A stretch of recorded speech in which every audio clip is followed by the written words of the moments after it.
Hello, hello. It is Friday. The week is over. How is everybody doing, all of you good people? Oh boy, I am glad this week is over. One of those where they try the week tries its very best to make you go crazy. Whoa. And oh crap. Sorry, the controller fell down there for a second. Oh, you played it when it originally came out, but you forgot a lot? Yeah, absolutely. There is so much information in this game. And honestly, I don't think I've taken my time to just sit back and go through it slowly and enjoy it since Control came out a couple years ago. Mostly when I play this game, it's just to rush through and get audio assets. Oop, and I completely forgot to turn the volume on. Hold on, let me switch on performance mode. Where are you? Performance, and back to the music. Yeah, it's just, this is thankfully the last week. Basically, a coworker of mine took a full month off. So the rest of my department was taking all the additional work as well as going back and handling the old jobs from this individual. So it was a fun month, but this is the last day. Next week they're back, so we do not have to worry about it. Hey there, Cat. How are you? Is that what Cat's Ease Creed? I don't think I've ever read your entire name, to be honest. I just see the cats at the start. So on the positive side, I did take a look at an email that Vita gave me when she sent me over the Epic Game Store key. And apparently the episode 4 and episode 5 ending is not licensed, so we can listen to this at the end of the game, or end of this chapter. Perfectly fine. Hey there, Alia. How you doing? Dance me a number. Hello. Absolutely. Hold on. I gotta turn the volume down a little bit on my head right here. Hello, Mephiel. I hope everyone's day is going absolutely well and you have something planned for the weekends. Can't be around much. It's 3:30. Yeah. Very bright and early, Joseph. So, since this is episode 5, the game has 6 episodes plus 2 DLCs. So what I'm thinking is this coming Sunday, we're going to do the final chapter stream. But we are not going to do it at the same time. We're actually going to do it at a different time slot. Basically, I'm going to, instead of doing 6:30 p.m., I'm going to be doing it closer to like 9 or 10 a.m. on Sunday. And with a different schedule, hopefully that'll help more people be able to attend. But we'll see what's going on there. Yeah, let's go. So there is one thing I did want to mention before we hit continue, is there is 2 comics, tie-in comic strips for Alan Wake that are released in the Steam game files. You can find them there. One of them is actually occurring the exact same night that I believe Alan made it to the Anderson farm. Basically, after Dr. Hartman was attacked by the Dark Presence and knocked out, he awoke a day later. He's not dead, unfortunately. And he was going through, walking through the lodge. He found Rudolph Lane, the painter, is still there. For some reason, he has an compulsion. He cannot leave, even though the Anderson brothers, the old gods, got everybody out of there. Lane stayed because he could not stop painting. And at the same time, Mott, the guy who was the pseudo-kidnapper, ended up being taken after he was thrown out by the tornado at the end of episode 3, shows up and is trying to murder Hartman the entire time. And Hartman, being the very kind-hearted doctor who always cares for his patients he basically took his coat off, put it on Lane so that Mott thought Lane was him. And Mott started going after him entirely, and we don't know if he was stabbed or not, but it's looking like he's probably dead. Long story short, by the end of it, Deputy Thornton and Mulligan finally make it to the lodge. Mott's taken down, and as Hartman's getting ready to leave, he calls an unknown individual, basically telling him, yeah, I'm gonna need to get out of town, and I need a safe place to land once I get out of here. I'm ready to take you up on your offer. And then that's the last we see of him, at least for now. Also, the remastered digital copy didn't get the same mood and atmosphere of the original. Well, that sucks, Ordark. I'm sorry to hear you didn't like it. Honestly, in some ways, I like the new, the remaster. In some ways, I like the original. I'm kind of split on it. I'll probably have to think about more what specifically, to be perfectly up. Hey, though, Katam. But anyways, so I just wanted to have that quick discussion so you know this is what's also going on in the background. And luckily, during this episode 5, there's going to be the second comic entitled Night Springs, which is taking place alongside the story, and we'll talk about it while we're there. So let's get going. Previously on Alan Wake. Under the influence of the dark presence, I wrote a horror story that is coming true. Jagger had been my editor, making sure that the unfolding story would make her more and more powerful. Some part of me had been aware enough to write my escape into the story. Together we can create something absolutely wonderful.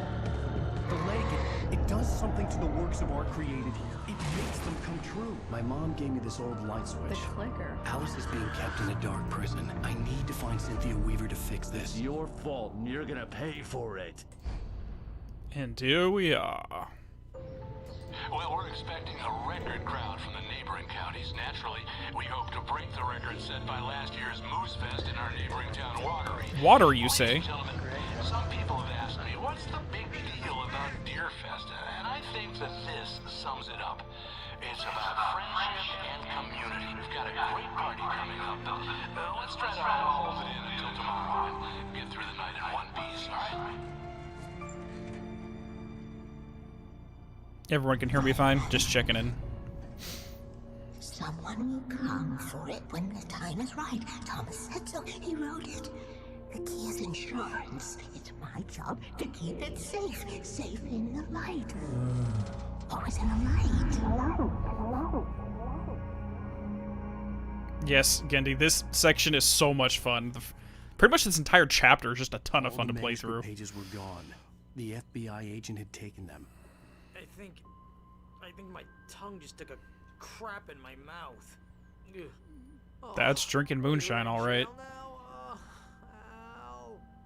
Ow, this is not good.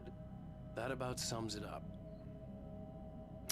Yep. So just as a random thing, for some reason I came home and in the fridge, one of my roommates decided to put one of those small, a keg of Pilsner I found in my fridge for no reason. The Lady of the Light. What, the crazy lady?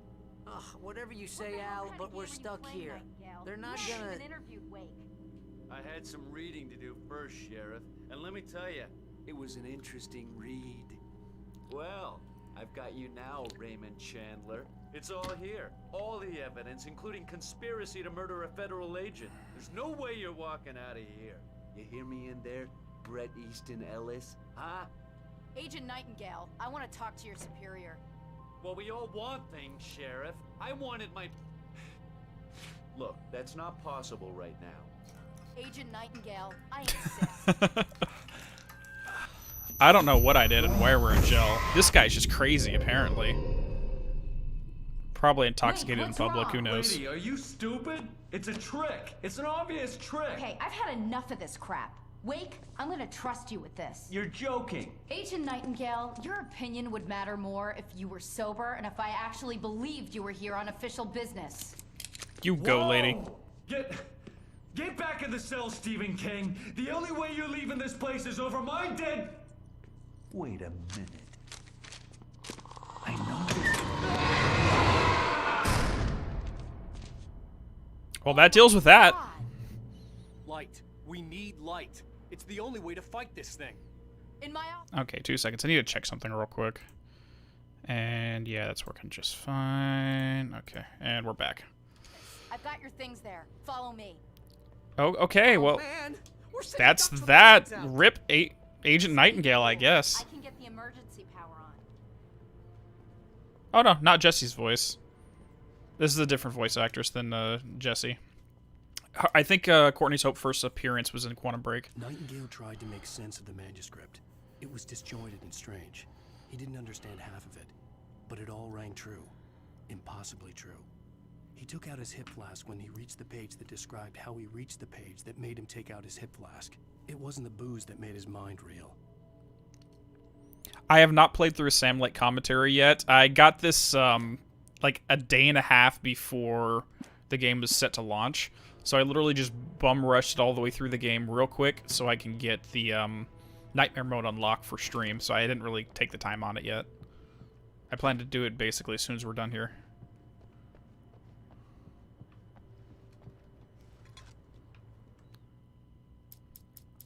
Why does Nightingale hate Alan? Long story short, he firmly believes that Alan was responsible for his partner's death.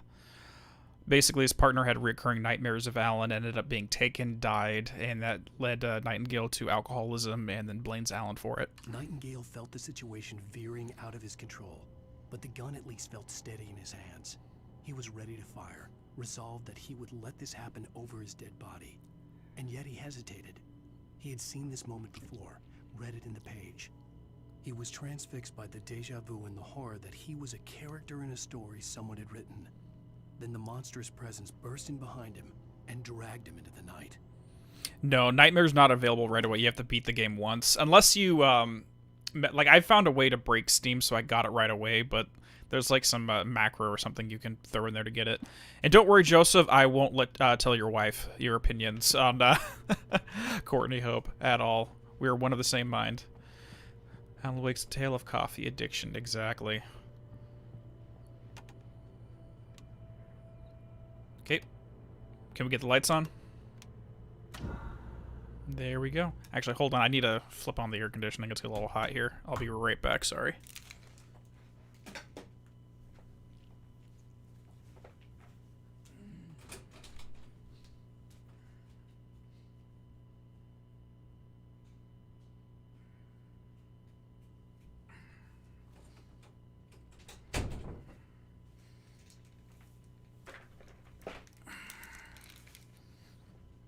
Yep, Nightingale got bodied for sure. Yeah, he went for a ride. Absolutely. The door opened and he just went woo right to the sky. Here are your things. Wake, what do I need to know? All right. What do you need from me?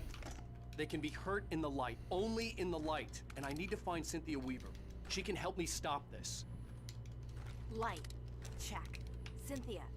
She lives in the old decommissioned power plant. I can get you there pretty quickly in the rescue chopper. Sounds good. You got a pilot's license and everything.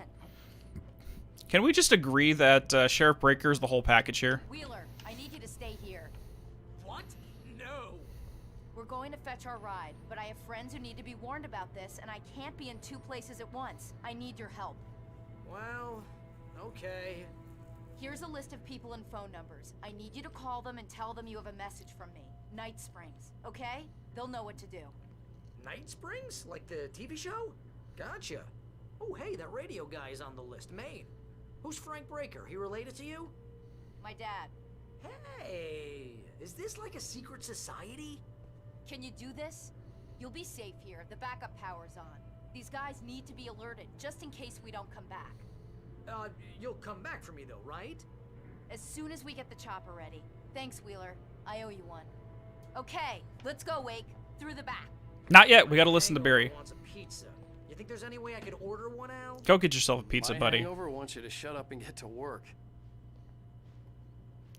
Hello, Mr. Breaker? This is Barry Wheeler. Yeah, I know it's late, but listen, the sheriff, Sarah, asked me to tell you something. She says Night Springs, okay? So I guess she... Yes, sir. Okay, No, she's okay. She's just busy, so she asked me to... Absolutely, Zell. Don't worry. You're not wrong. No. Actually, I'm a literary agent, sir. I'm just helping her out because she's busy right now. Frank Breaker has definite ties to the Well, the one FBC. you'd most likely be familiar with is Alan Wake. You're kidding? Well, I'm glad to hear that, sir. I'll tell Al you said that. That's really nice. But listen, I really need to make some more calls here. You got the message, right? Yeah, that's right. Okay, thanks, sir. Bye now. 100% a Control reference.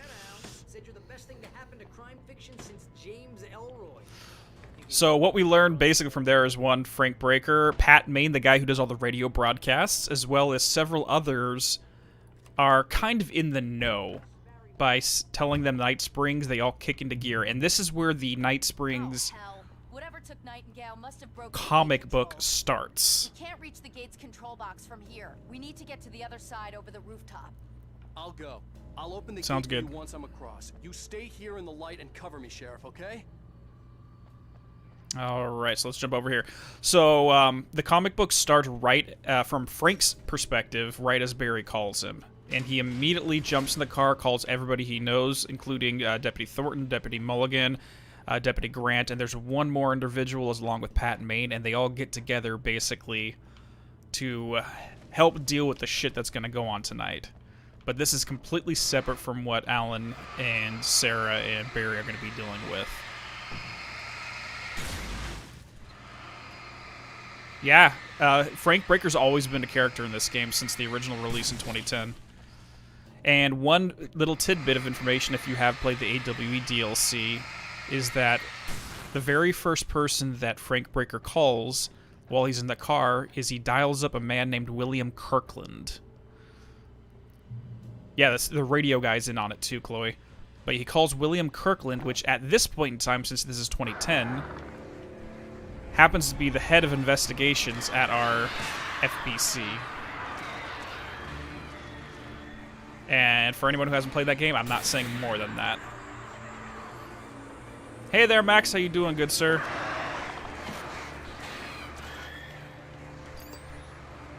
Are doing wonderful. Thank you. Yeah, handling the job's good. This is the last week of craziness, thankfully. Come on, birds. Cut your crap. I was telling everyone at the start, I've been pulling double shifts because one of my coworkers is out for a month, but as of this coming Monday, they are back, so I can take it easy. Alright, we're good here. I hated what they did to Kirkland. I can almost understand his position, to be perfectly honest. I have to review it, but I remember going like, yeah, I can see that. Hey, Sheriff, your password. Night Springs? What's that all about? It's a stupid joke we have. That Bright Falls is the original inspiration for the TV show. This town can get weird at times. Never this weird, though. We need to bypass the damaged control box. What am I, an electrician? Hold on. Yeah, so weird stuff happens here all the time. And again, if you have a lake that can alter reality or influence in some way, you're going to have some weird stuff going on. And Frank Breaker, while he's driving, is reminiscing on previous incidents he's dealt with here, including trees that move, werewolves, or more specifically, a man with a wolf head. All sorts of weird crap happens here. Oh, damn. That's smart. Good job, Wade. Okay, stick close. Our first stop is the town hall. The keys to the chopper are there. The only real value for Nightmare mode, Varuna, is getting the Nightmare-only manuscript pages. I see them.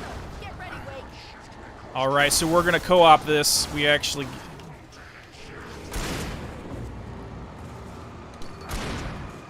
Sarah is an amazing partner for this. Hold on, let me get this before it starts trying to murder us.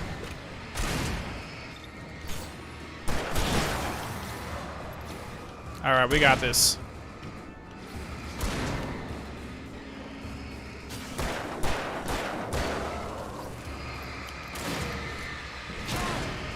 Did you just shoot me? Or someone, no, someone threw something at me. Nice, did you get one? Alright. Whoa, what's going on? What is happening? What's happening? I can't see anything. Okay, hold on. What just happened?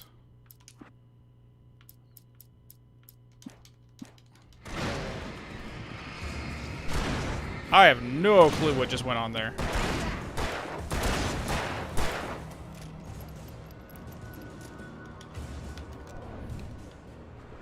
That was friggin' weird.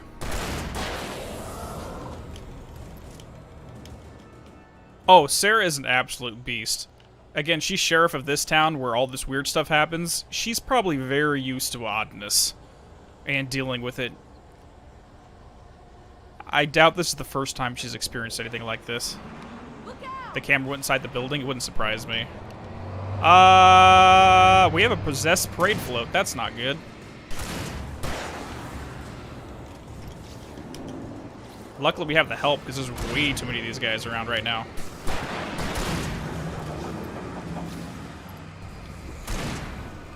None of that, none of that. Run.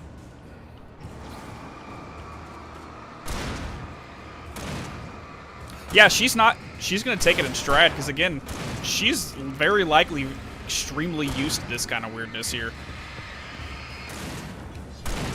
It just makes you wonder if Dr. Hartman has been using patients in his lodge for a while now, what kind of insanity they have caused. He has accidentally caused using them. Between Emerson, the Andersons, Wendy, Rudolph Lane. There's also a sculptor that's in the basement we never saw. Gonna be fun watching the VOD? Yes.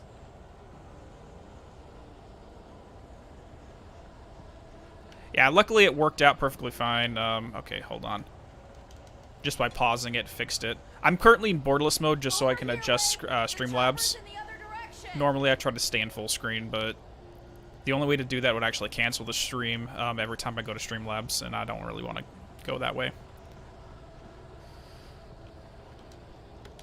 We're not going to let the darkness overtake us, Cool Bond. Never. Alright. At least we got some flare guns now. So yeah, this entire night, Sarah is going to be our best friend. What's the first tray? Yeah, that's the first time I've experienced the that graphical issue. Wait, nope, we gotta go back. So is the whole town had already been taken? No, the whole town has not been fully taken. No, get back! The air smelled of fish. Oh crap, hold on. This was Bright Falls industrial area. There was probably Pretty much only the townsfolk needed to create the taken, or taken, so to speak, as it pertains to the story itself. Any resident that is not part of the story and needs to be there to provide the drama of the enemies never got taken in the first place. Oh, you jerk. Okay, we need to move out of this.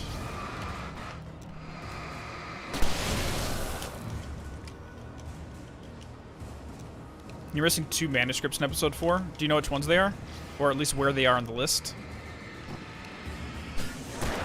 Because I know that you can only get some in nightmare mode. That might be the ones that you're missing right now. I'll be right over there, Sarah. Sorry.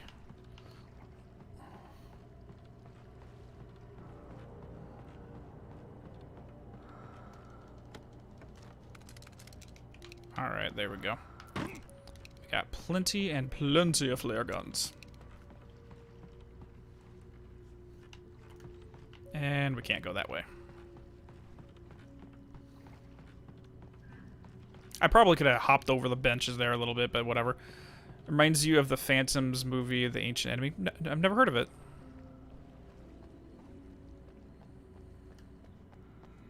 Yeah, you just have to replay the area and know where you're looking for them.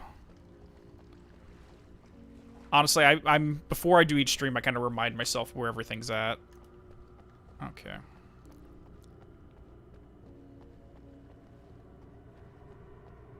Let's head into the diner.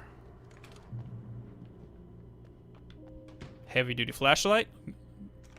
Oh, time to upgrade. We haven't been to the Oh Dear Diner in a while. Since the beginning of the game. No, no, no, no. Don't want the flashlight. Give me the coffee. Thank you, thank you. I'm gonna want explanations, you know. For example, what the hell happened to Rose? She's seriously messed up now. Not my fault. The same thing I think happened to me after I arrived. During this week, you can't remember? Oh, I remember now. Mm-hmm.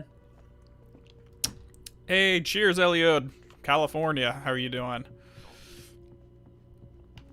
And we got one more manuscript over here. Yeah. Poor Rose. Like, imagine that entire... being such a fan of Alan's work and then becoming a victim of his work. Barry was in his element. Making no. calls, making things happen, even if he didn't entirely know what those things were. He wouldn't let the hot sheriff chick down. Even if every noise he heard from outside, and he heard plenty, made him jump. He had only paused to text Al a message, told him to hurry up. Suddenly, Barry froze in mid-dial. A window broke somewhere in the building, and then the lights went out. Absolutely, Xantus, we're going to be doing the Rider and the Signal DLC. For sure. I don't know if I should hit the jukebox. Depends on what song starts playing.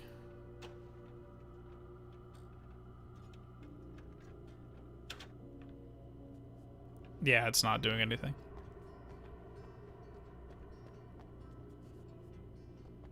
Yeah, that's going to be DMC'd. We have to keep going.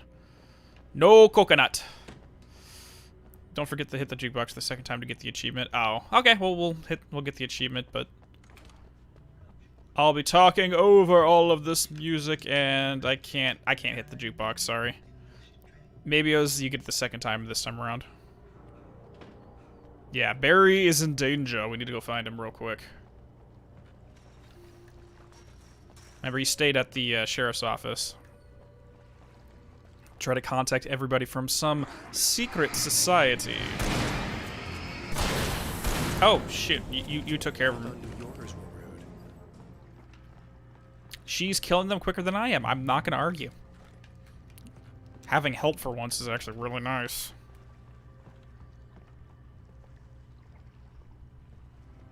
Gotcha. So I think you have to hit it at the beginning of the game for you to get the achievement here.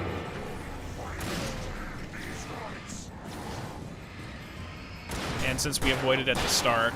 Whoa! Nope, none of your crap. Nice. So we got 2 flashlights and a flare working on this guy.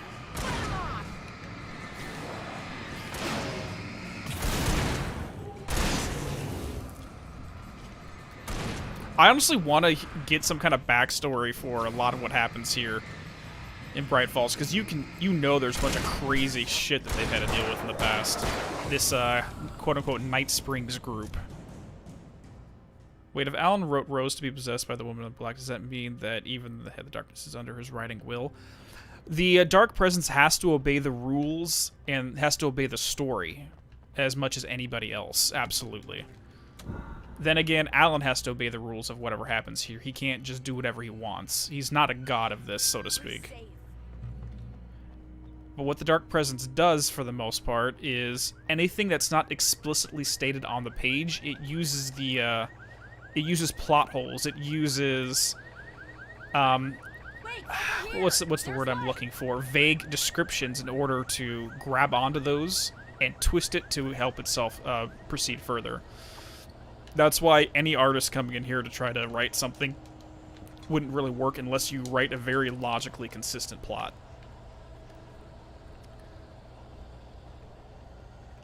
I was sworn you hit the jukebox. I don't know. I didn't touch it in the first round. I think I walked up to it and said, "Hey, you there, I'm not touching you," and then walked off. Where did she go? Or did I just run right past her?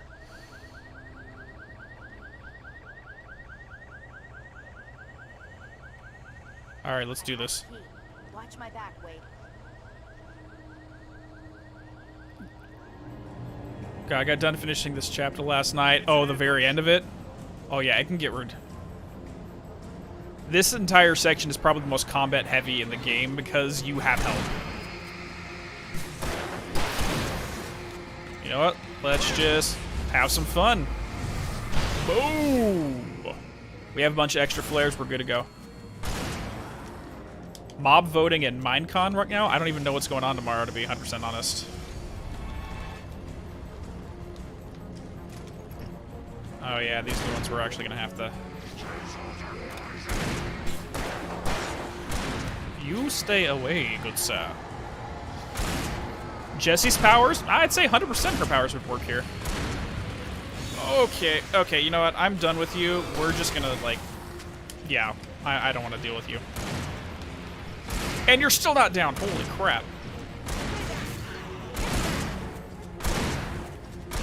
That's basically what the flare gun is. It's just a freaking rocket launcher.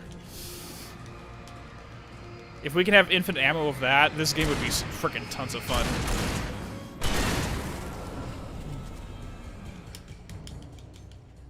Well, okay, fair enough, Joseph. We've never seen Jessie outside of the house, so we really don't know whether or not her powers would work outside of the house. That being said, I don't see any reason why she would not have those abilities, but we're gonna leave that conversation for when we get to Control. Okay. Where'd she run off to? There you go. Jack, it depends. If he knew the mechanics of light and darkness, then yeah, he would break. Jack is OP as hell. Let's be honest. Jack is the main character of Quantum Break. I already got electrocuted once today. How about I look for the keys and you get burned for a change? Fair enough. They should be in the clerk's office on the other side of the building, near the main entrance. And we are definitely going to be playing both Control and Quantum Break. And possibly just do the Max Payne games at the same time, so we have all of the Remedy works. The darkness that wore Barbara Jagger's face was furious.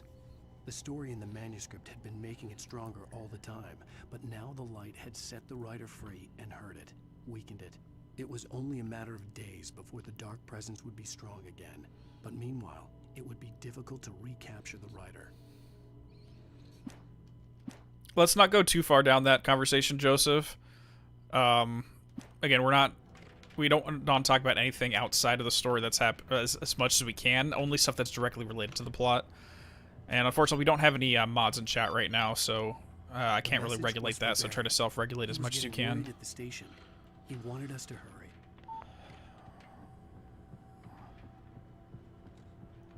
Hold on. There we go. Hi there. Yeah, man. Alright, I appreciate it. Actually, if anybody would be interested in helping out, anyone who's played the game, I'll go ahead and toss you mod status right now if you're curious. Okay, I need to move.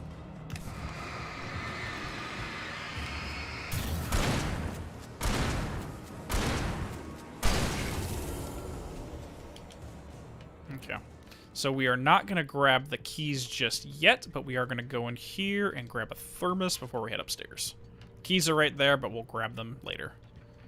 Surprise voice actor. I was not expecting it very much liked in the end of this. Which one? Which voice actor? Because I know they bring, like, James McCaffrey's in this one as well.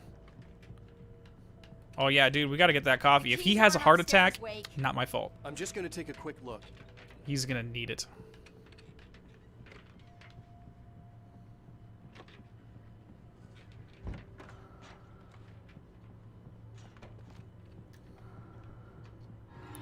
Whoa! Not cool, bro. Not cool.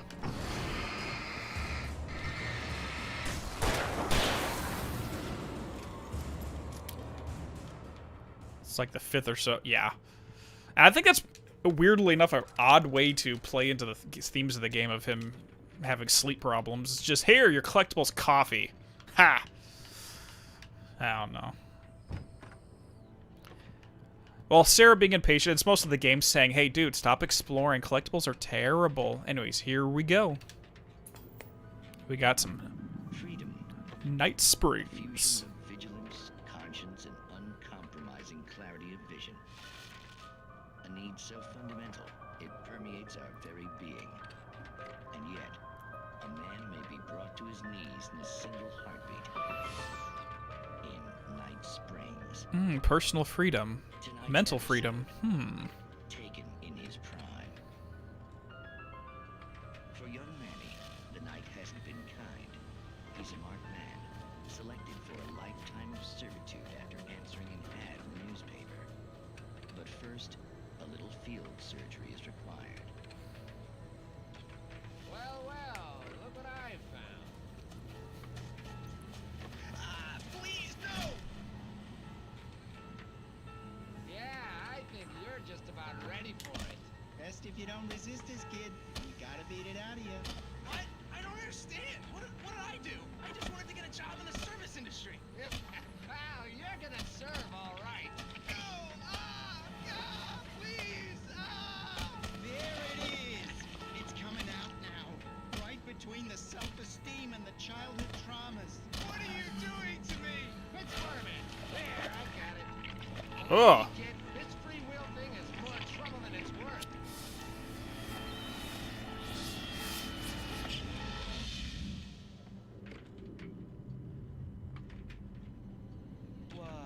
What was that?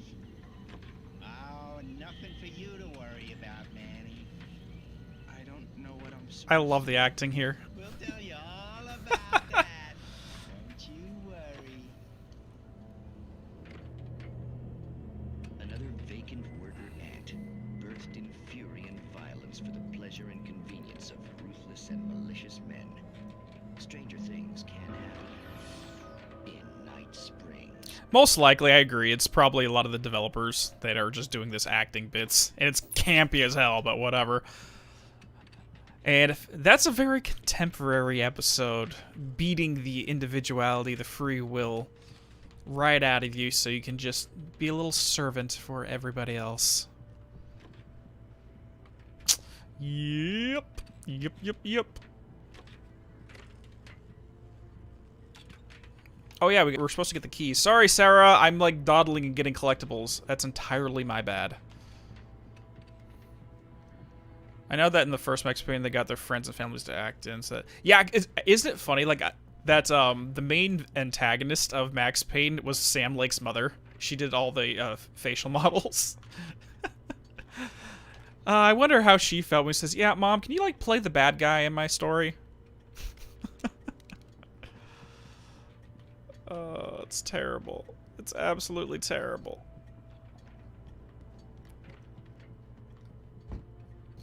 Oh, we got a bigger lantern. Hell yes. Yeah, we already got the chest. We picked up all the collectibles before we came down here. Okay, we got ourselves a lantern this time. We got some flashbangs, and let's grab those keys. Okay, Sheriff, I got the keys.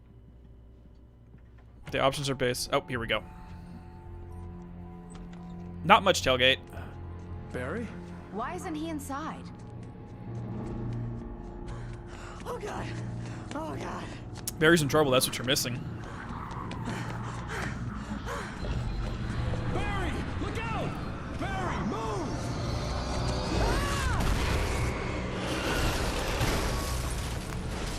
Barry! He made it inside, Wake. He's okay. Barry is best boy. Let's be 100% honest, Joseph. Come on, Wake. Let's go around. We can meet him in the back. So basically what you missed tailgate is we woke up in jail after Nightingale arrested us. We were drunk and hungover. Barry was, let's just say, emptying the contents of his belly. And Nightingale got ripped right out of the sheriff's station into the darkness. And that's the last we see of him. Sarah's on board. She had us contact a bunch of people around town that are part of a quote-unquote secret society to notify them of what's going on, and she's been our partner. She seems to know. She's very capable. This isn't her first time around the block. Alright, it's not recorded when Bright Falls was first formed as a nameless trading post, but it became a town when the Bright Falls Mining Company started an operation near in 1878. It was then that Hubert Biltmore, a fur trapper, and Amos Gunderson, a pioneer from Tacoma, decided to build a post office, a saloon, and a hotel, all operating of the same building. It was through the efforts of these two men that Bright Falls became a permanent and thriving town as it is today. Hello, Cameron. Glad you could make it.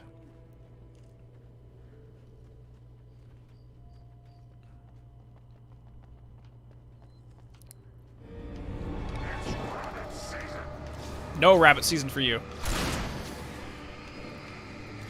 Right there. Stay back.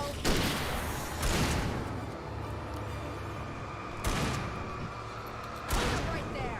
Whoa, okay. I'm gonna run, not be right in the middle of this bullshit.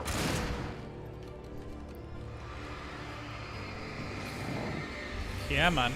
We got this.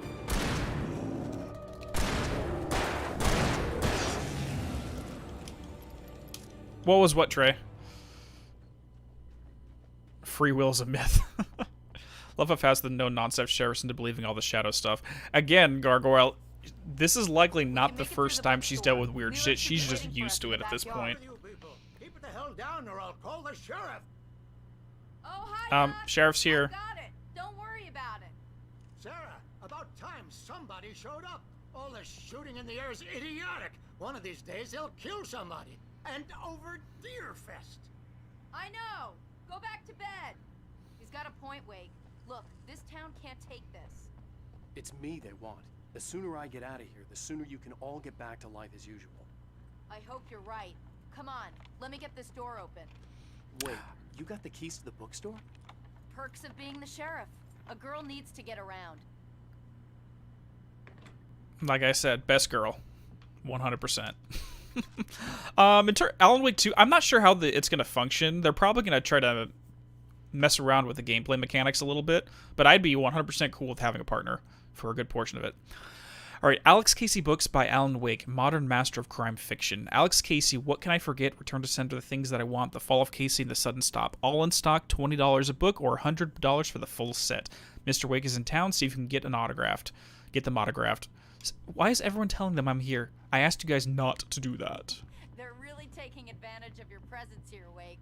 I heard they're selling a lot of your Alex Casey books. Right now, I'm not a big fan of my own writing.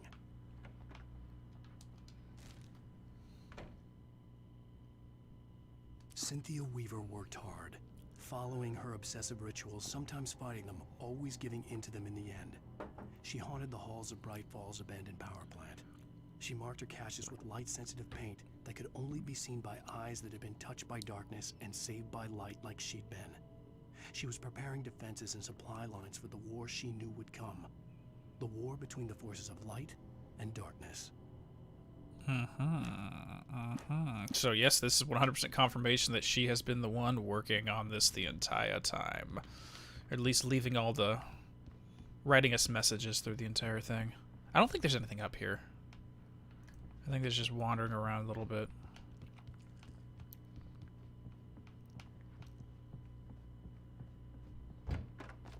I'm sure, Zella Unknown, you've seen devs. I don't see Barry. Just hearing that rhetoric, it reminds me of that show. Maybe that's him. That's the way to the chopper. Okay, well, Barry's still up and running, which is good. But before we do anything, let's grab ourselves another supply chest.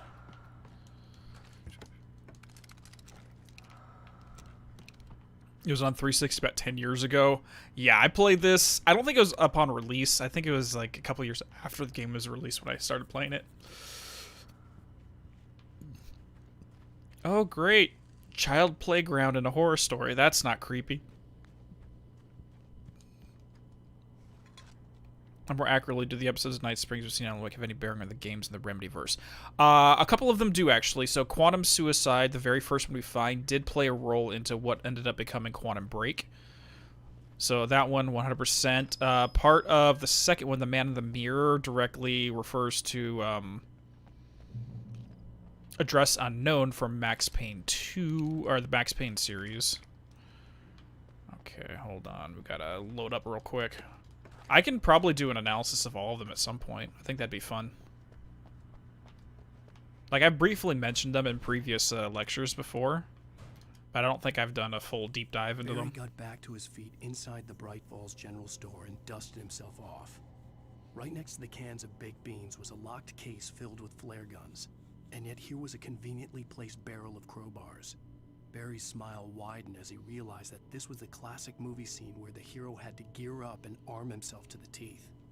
Barry threw himself into the role. Damn straight, Barry. I hope you get a nice little compilation scene where you're gearing up and you have that epic music playing in the background. Our boy deserves it. Alright, so, I think we already have a lantern. But there was a sign I think we needed to read. Oh, there it is. There's the sign. Like Rambo, exactly. Alright, church events. Sunday school for Sundays, Bible study on Mondays, Bright Falls Knitting Club meeting on alternate Wednesdays, Deerfest Candle Night on the 14th, Deerfest morning service on the 15th, and the Presbyterian Choir of Watery visits on the 28th. They keep mentioning Watery. Annual charity bake sale on the 3rd. Oh yeah, he's got to make sure that Barry gets an awesome hero moment. Alright. I'm gonna give Pastor Howard a piece of my mind about this lock. Ugh, I We're told maxed. him to get it fixed. We're maxed out on battery, so I think we're okay for now. Alright, here we go. Well, we got a ton of these. So let's just wait and have some fun with it. Oh crap, hi there. Goodbye. All 4 in one shot. I think that's worth it.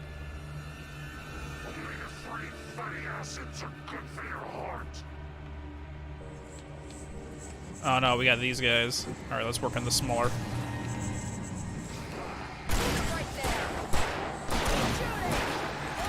Oh, dude. Oh, wow. What the crap was that? He literally hit me like 5 times in a row. From one dude.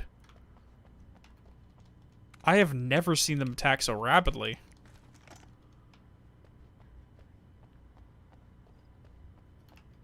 Okay. Because normally they'll do a 2-shot, then pause, and then give you a time to recover with the flare. And this one just went boop, boop, boop, boop, boop, boop. I'm gonna give Pastor Howard a piece of my mind about this lock. Ugh, I told him to get it fixed. Hey, Jake and Nader, how you doing?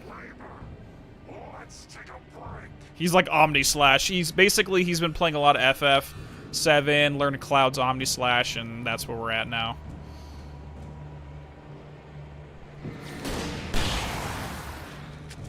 Good enough. Yeah, this is definitely a fun encounter here. You know what? I'm just gonna stick with the flare gun for a little bit. If I can get one of these guys.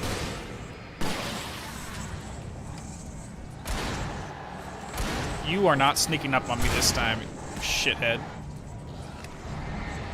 I say that as one of them sneaks up on me. Wow.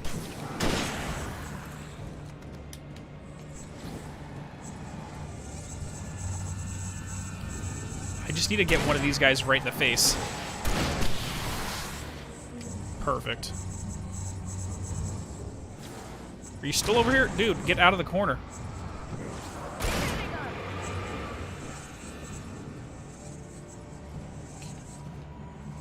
Come on, get over here. Is anybody else? I think we took care of the rest of the ads.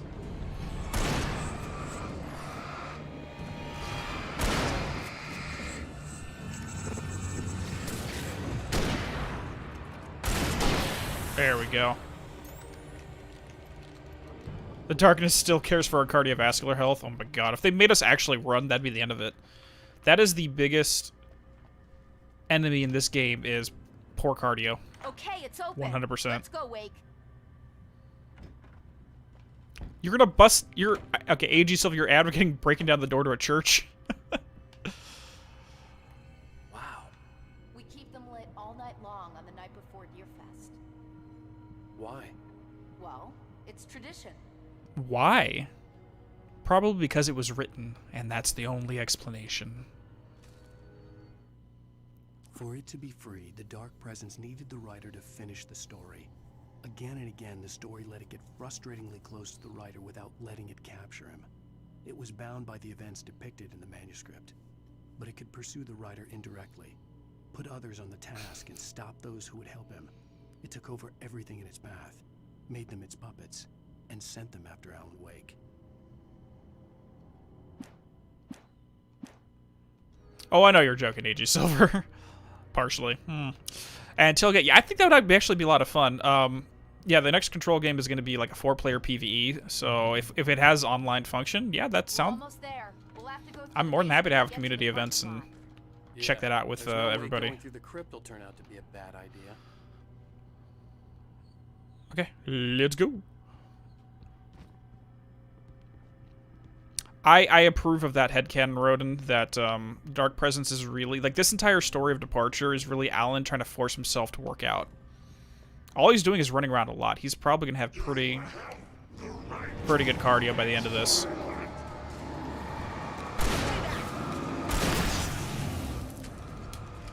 I really don't want to deal with these guys, and we have plenty of flares. If I was taking a saw 5 partners again, the flashlight, I'll also be hiding in the corner. Yeah, he's like, at this point, he's like, you know what? I'm done, guys. This guy can just win. The Dark Presence doesn't pay me enough for this. Alright. Duke Nukem 3D. I've actually never played any of the Duke Nukem games. I feel very bad about it, to be perfectly honest. See, this always annoyed me, but why would the darkness think they could stop Alan if they were aware of the manuscript and Saul's present? Because it's part of the story. Oh god, Sarah. Okay, I guess I'm not going back downstairs. Did you call 911? We don't need them to have union dues. Not at all. Huh? You didn't like that one? I mean... Tough audience. Well, I got plenty more. What are the Christmas lights for? Protection, man. Like garlic against vampires. Vampires. The helicopter's just across the parking lot and up the hill. Come on. Best boy Barry, dude. He's got a headlamp. He's got Christmas lights. Oh my god. He is the action hero we all deserve right now. And honestly, who would have thought about that? Hey, dude, get a headlamp. This is a mining town. Of course we're going to have those available.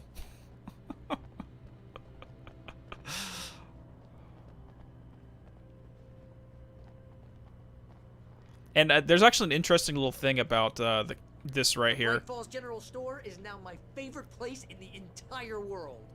See this headlamp? It's like a superpower. I can just look at one of those things and they die. It's my flaming eye of Mordor. Okay, buddy. I wish I didn't say that. Yeah. Hey, I want a headlamp. Last one. Bastard. That'd be so much fun, Tailgate, to have a Remedy game part of that type of community where they intentionally try to find breaking loadouts and mechanics and builds. That'd be freaking fun. But can he say Flaming Eye of Mordor? Well, he just did, and no one's going to stop him. You don't tell Barry what to not say. Come on. Alice had screamed until she had no voice left to scream. Around her, the darkness was alive. It was cold and wet and malevolent and without end. She was a prisoner, trapped in the dark place. The terror would have burned her mind out, but one thing made her hang on. She could sense Alan in the dark. She could hear him. She could see the words he was writing as flickering shadows. He sensed her too. He was trying to work his way to her. Okay, so we're going to go off on a theming discussion real quick. So if you've played Quantum Break, you'll know that there's an Alan Wake Easter egg. And one of the lines in that Easter egg is discussing the symbolic relevance that Barry wrapped himself in Christmas lights, aka a symbol of Christmas. So the winter solstice, which is what Christmas is supposed to be based upon, is the darkest night of the year. It's actually a 3-day cycle where the sun is in the lowest point of the sky before it rises up on the 4th day.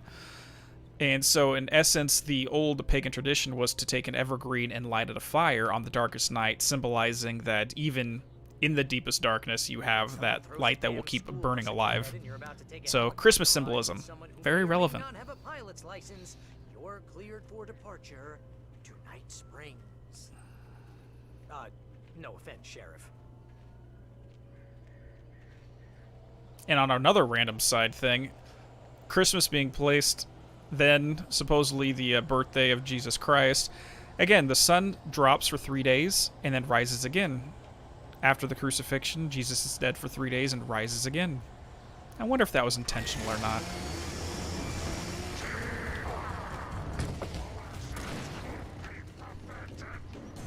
Okay, you know what? We're about to lose our stuff, so let's just have fun with this. So now we got 3 people helping us right now.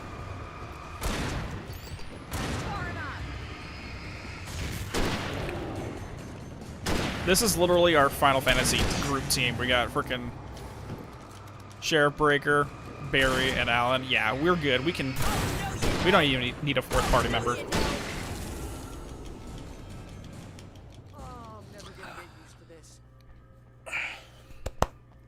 In terms of Paul Serene, honestly, we can't even say that the events of Quantum Break occur in the same universe as Alan Wake or Control. only because, like, most likely it's a pocket universe. It's like it's branching out in the multiverse of the Remedy, but I don't think it's actually in the exact same one. Don't take too long. I want to get out of here. And that's mostly because right now they are legally are not allowed to use those properties because Microsoft owns them all at the moment. All right, let's go ahead and stock up real quick before this gets started. And even the naming scheme for Quantum Break, it's in a river port, and a river is an offshoot of a body of water. Okay. As much as I would love to get onto that, it's right now until they work out the kinks with Microsoft. I don't think we're going to see any of those characters.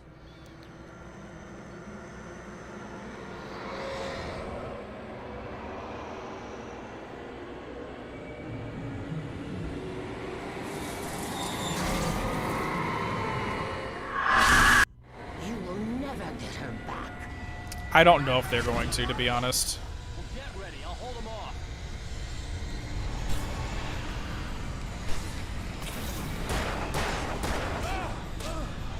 Jerk. All right.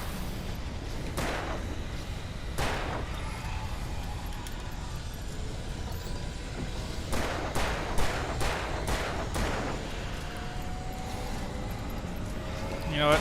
Here, take that. You guys stop. And that did not do anything.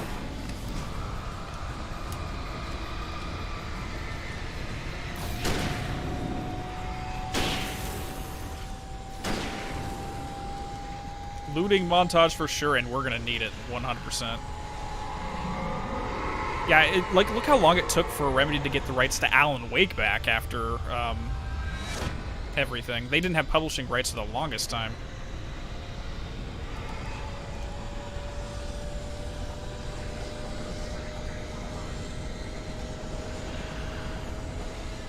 Come on, where's the next wave? There we go.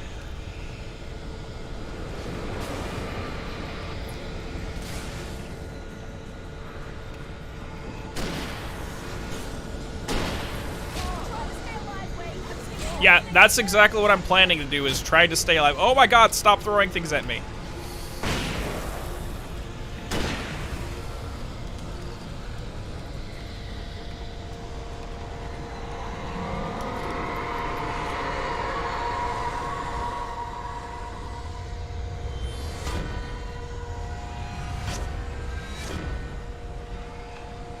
Come on, what else we got? You're not even allowed off the roof. You stay up there. And we're about to lose this one right here. Whoa! I don't even want to deal with you. Flashbangs for everybody! You get a flashbang!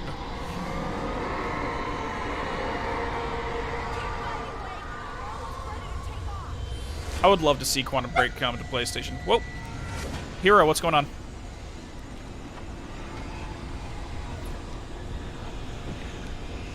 Are we done? Can we get out of here? Nope, not yet. You once caught this big fish, you say.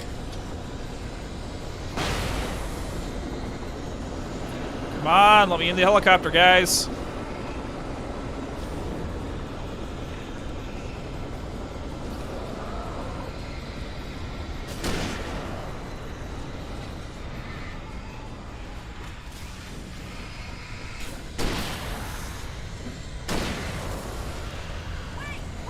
Okay, let's get out of here. Goodbye.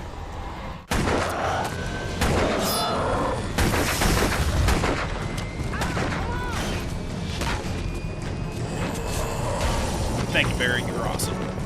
You better put an end to this. Just get me to Weaver, Sheriff. You're taking a big chance on a local crazy lady, Al.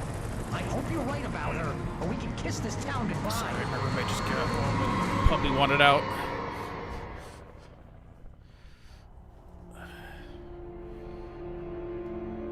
Yeah, I've seen the prototype stuff, Methiel, for Alan Wake 2.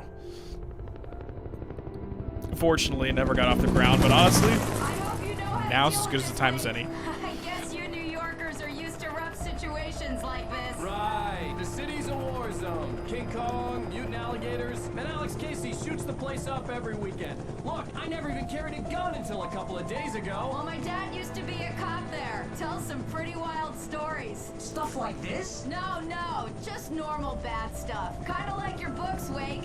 I used to tease Dad that he was just like Alex Casey. You've read me. Oh, sure. You're a pretty good writer. A little heavy on the metaphors, maybe. Nobody's ever said that before. You've never played Max Payne and thought he was heavy on metaphors? See the lit building over there? And that's the Really? dam further up the river.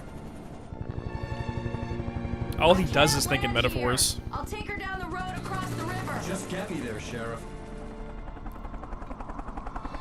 Same here, Raphael. I cannot wait for Alan Wake 2 with ray tracing and all the bells and whistles.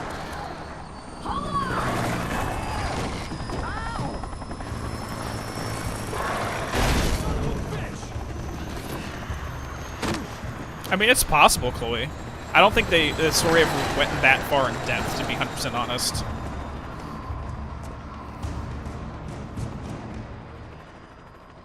So yeah, that line about being heavy on the metaphors is literally just Remedy talking shit on itself and how they did Max Payne writing. Oh, wow. Okay, sorry. And I do not have... Oh my god. And I lost all of my gear from the last section, unfortunately.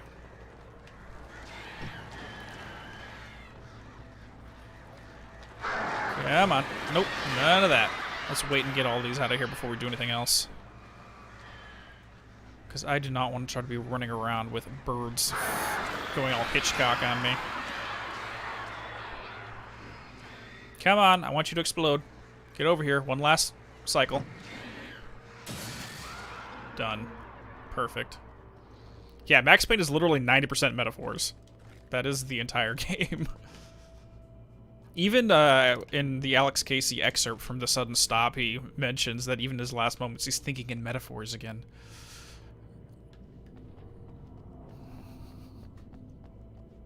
Makes it too reflective. Honestly, I haven't even experienced Control with ray tracing. I've played it originally on the PS4. For the door to open. I have it on Epic Games now, but I haven't opened it yet. I might just wait to do a full run-through for stream. I'm not sure yet. Okay, okay, so I think I need to check it. There, that's what I want. The darkness controls the Taken.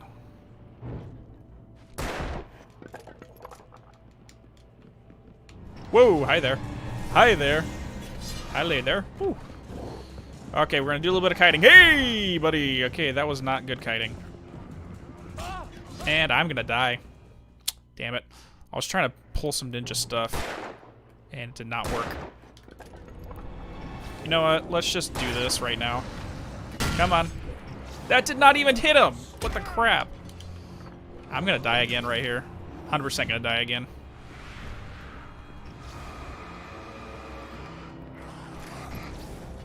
I'm stuck in a corner.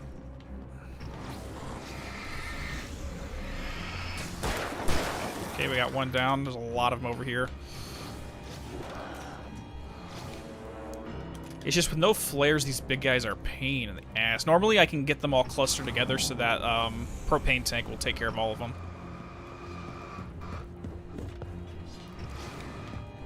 And it's also bad when they all tend to like circle you. You can't keep them in your vision at all times.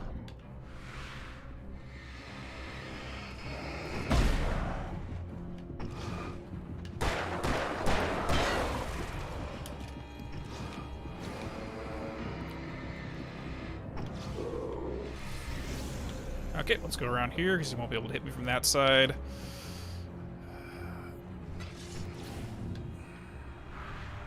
Hey there, bird. How you doing?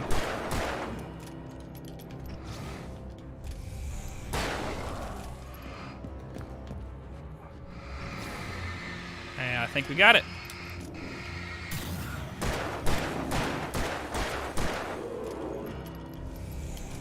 Nope, no counting the next death. I think I know when the next death is legitimately going to be, because it always kills me, at least once. But that's going to be episode 6. Crisis Remastered Trilogy. I can't wait to play it. Crisis, I've heard of it. I don't think I've ever played it, though. There's a lot of games that I have not played, and I'm kind of ashamed, to be perfectly honest, because there's a lot of great stuff out there. Shotgun, let's go.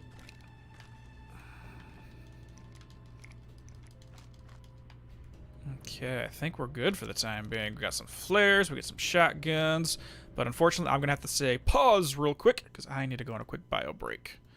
1 second.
And okay.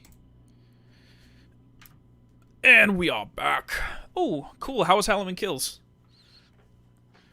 This power is so insanely hard with me. No supply is nearly impossible. Yeah, that's why that supply tank, or that one tank there, is so important. If you can get it to kill at least the big guy, this whole section gets a lot easier.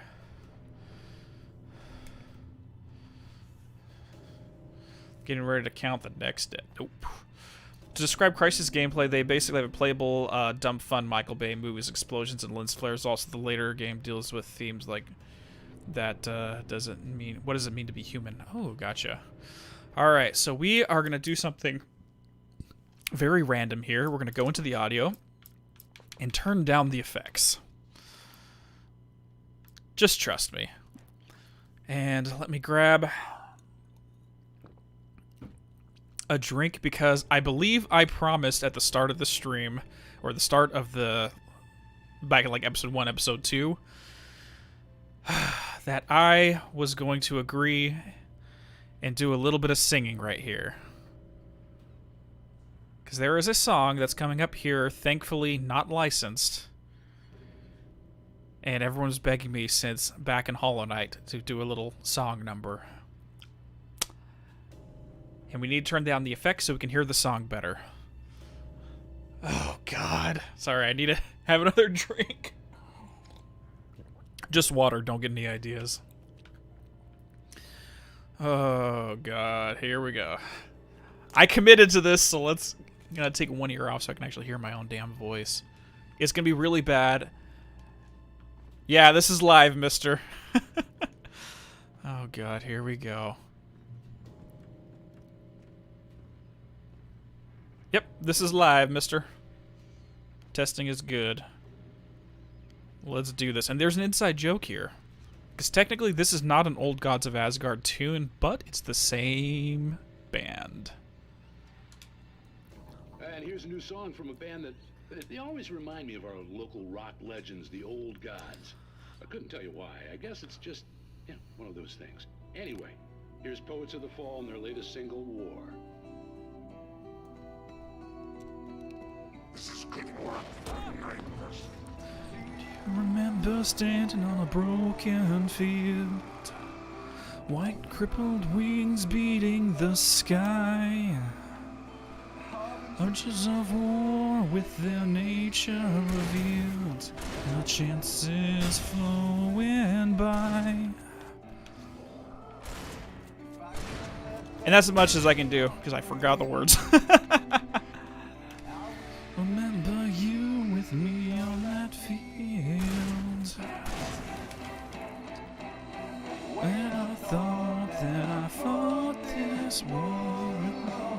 Okay, that's it. I'm getting really bad now.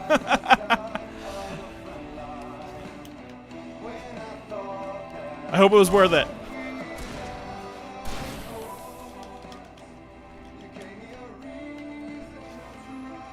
It's a lot easier when you can hear the voice better, but this music keeps going in and out on my end. Oh, this part sucks!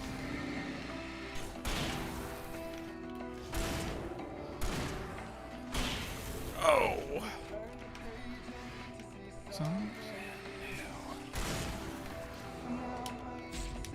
And I'm about to die.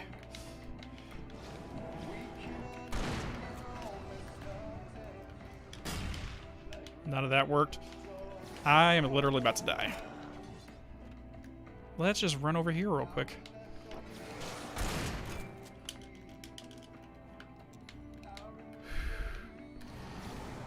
Nope.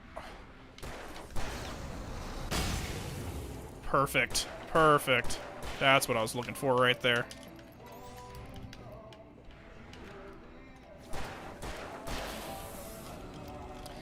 And this song is actually the official theme song of Alan Wake. There's a music video you can find on YouTube that the official music video for this tune involves the live-action actor Ilkavia for Alan Wake playing through a scene. Sorry if I subjected you all to that. Like, it'd be easier if I wasn't trying to play the game at the same time and I could hear the music, but...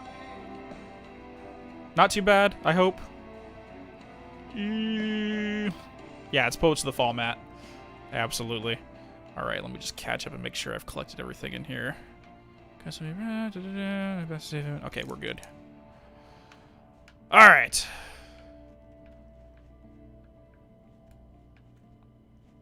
So this may seem like a really random question, but I've actually considered on the back end busting out my old MIDI keyboard and doing a cover of War on my end and try to do it as professional as possible.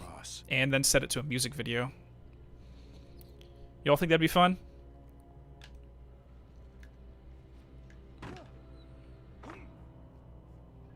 Okay, thank you guys. I appreciate it.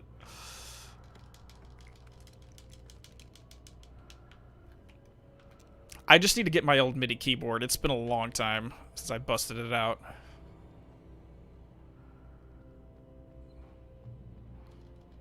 For anyone who doesn't know, I actually majored. I went to college briefly and majored in jazz performance as a pianist. That was what I was going to do right out of high school. So anytime I get to bust my piano out, it's a lot of fun. And then we're up to the next steps in the bar. If you die, you need to sing more. Oh, shit. Well, what song are we going to sing this time? Because as far as I know, the only unlicensed tunes are The Poet and the Muse and War in this game. Everything else is going to be copyrighted. Actually, Children of the Elder God's technically good to go.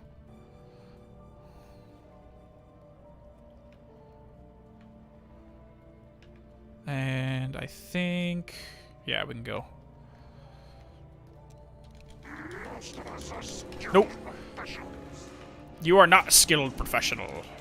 Oh, wow, I did not even see you. Hi there, goodbye.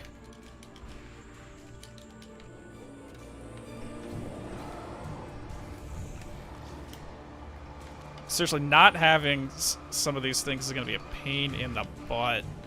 I mean, no flare guns, no flashbangs.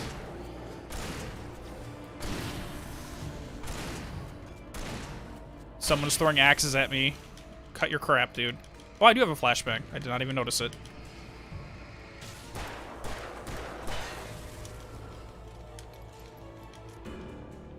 Come follow me down. Honestly, AMVs are a lot of fun. I did one for the Sankar and Tango. Whoa, let's back up. Honestly, that was probably the quickest video I've ever made, too. It was the second that I got the English translation for the Sankar and Tango, I just paused and went, holy shit, I need to make a music video of this. And I literally did it in probably, it took me 3 hours, and I stayed up to like 2 in the morning. But I just wanted to do it right frickin' then. I didn't even care if it was a Tuesday and I had to work in the morning. I wanted to do it. So you can take control when you play the special episode 2. Oh boy. Well, the second episode has, I think Depeche Mode is the end. They have Depeche Mode as the final song in that one. The human bad guys in the later Crisis games are shaded tech and called Cell. Interesting.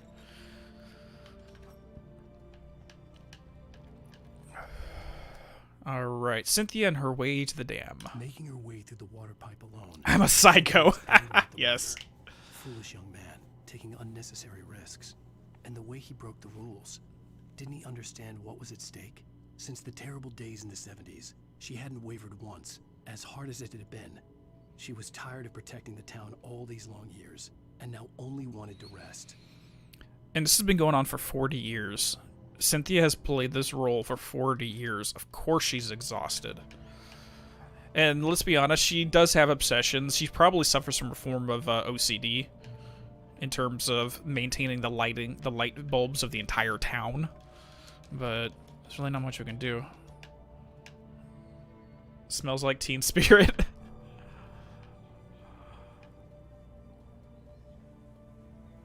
What about the typewriter? Hold on. What Alan's manuscript like the object of power and control to?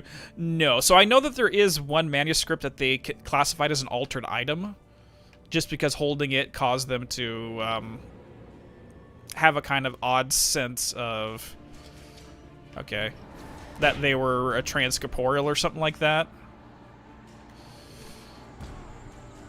But no, the typewriter itself is not an object of power. I know there's a lot of people saying that. That's not the case. The reason why there's power here is because of Cauldron Lake itself.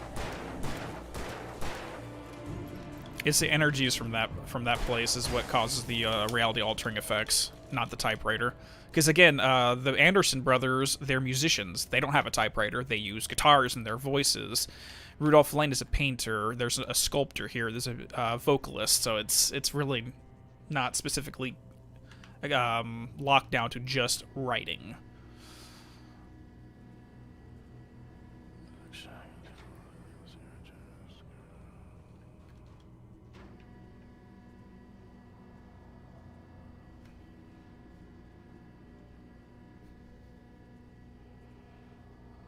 You have OCD, so you can relate to it. Gotcha. Like, honestly, I'm writing a script. I just finished a script this morning, recorded it for the next Psychonauts video, which just happens to deal with OCD, as well as some other topics. The story I had written in the cabin had come true. Touched by the dark presence, I had written a horror story, but the end was still missing. The story was incomplete, and the last unfinished page of the manuscript still sat in the typewriter in the cabin study. If I could get back there, if I could read the page, then I could write my own ending of the story and save Alice. This list reminds you of the stupid puzzles in Quantum Break. Yeah, they went out of their way to make the platforming in Quantum Break all about their time puzzles, and some of them just felt like a to-do. They were trying to make it a platform when it really didn't need to be.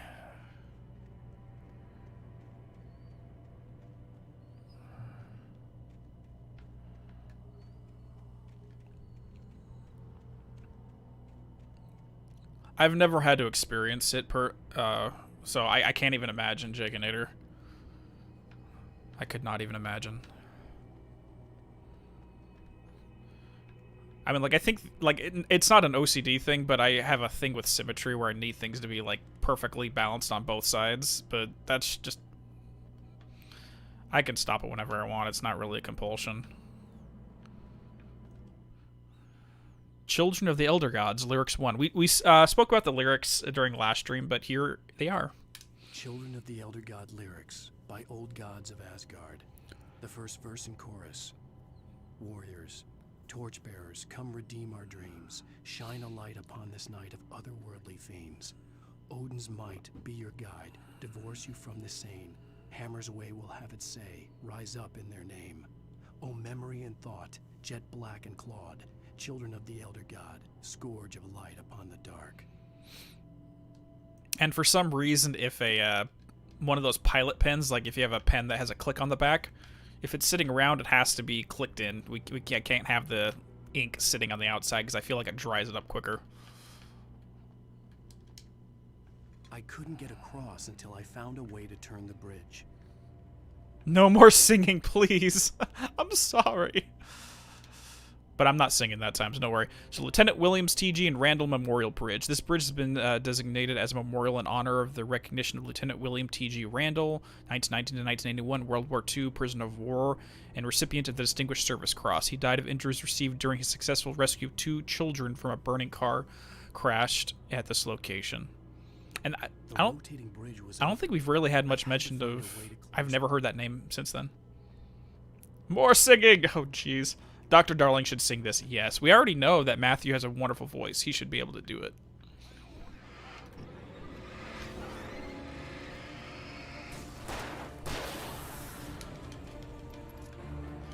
So now I feel like everyone wants me to rock out on piano and singing at this point. I kind of threw myself under the bus there, didn't I?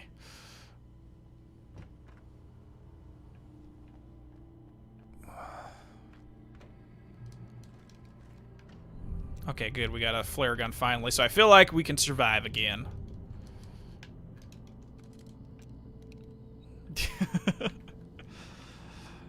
Alright, where is it? There's a button here somewhere. I gotta... Oh, it's already spinning. I guess I already pushed it. Let's go ahead and reload. Alright, here we go.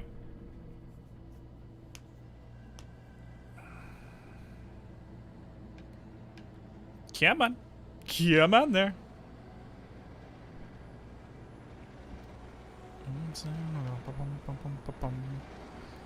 Oh, great. Now I'm just humming the damn song.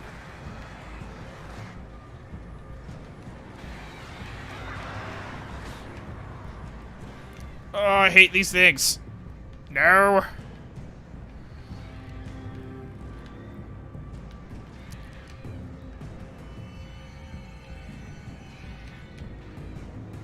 Yeah, just stay away. Don't even come near me. How close are we? We gotta get to the other side of this.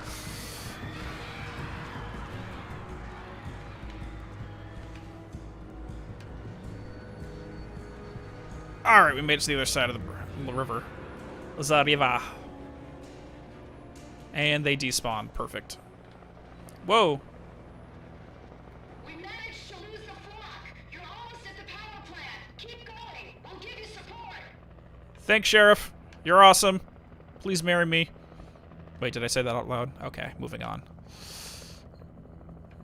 Alright, before we do that, though, we have some Night Springs.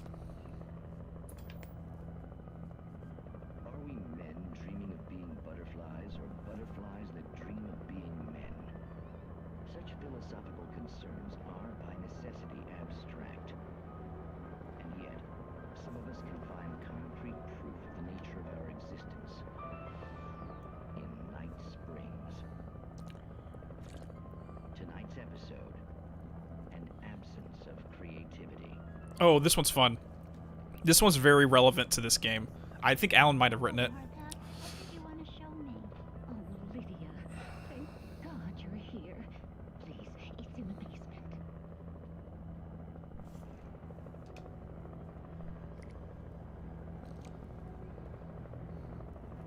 I know Zadis, I'm sorry. We're not trying to marry Sarah. We're trying to get our wife back.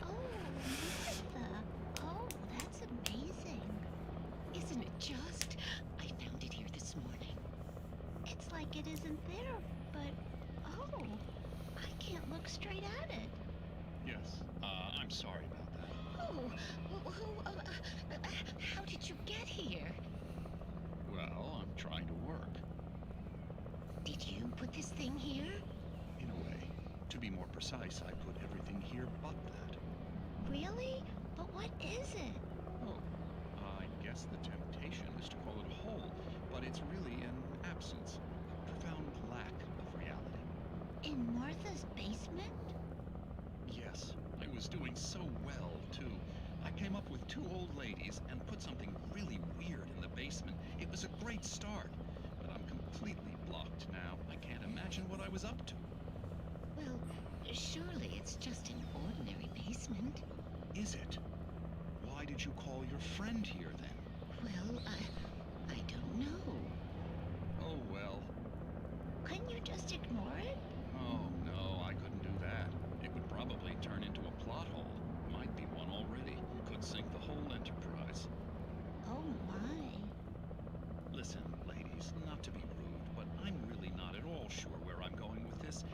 just not helping.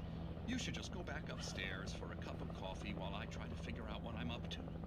Well, if you think that's best. Maybe I should just stop here. Or is that too moronic? I love how this is Dr. Hartman's voice actor right here. Who can tell? It's a fine line between the stupid and the sublime. In Night Springs. So technically, as of right now, I believe the FBC owns Night Springs, but they did not create it. They kind of Night Springs went off the air, and then it came back under the FBC's ownership. So what I love about that one specifically, let's go ahead and turn the audio back up, since we no longer have to turn it down for me to sing terribly. Basically, that guy in the little portal, he's an author, and he was trying to create a story about two old ladies and put something weird in the basement, but he couldn't think of what he wanted to put there, so in the reality where these women existed, it appeared as a void, as nothingness. And so he couldn't figure out, okay, what do I do here? So it's the absence of reality. So that's why I think Alan wrote this one, because it's specifically about literature. It's specifically about this entire concept, idea of creating your own reality through art, through your own version of art. But also writer's block. Hey, I can't figure out what I wanted to do here. Thank you, Sarah. You are a godsend. You're an angel from above.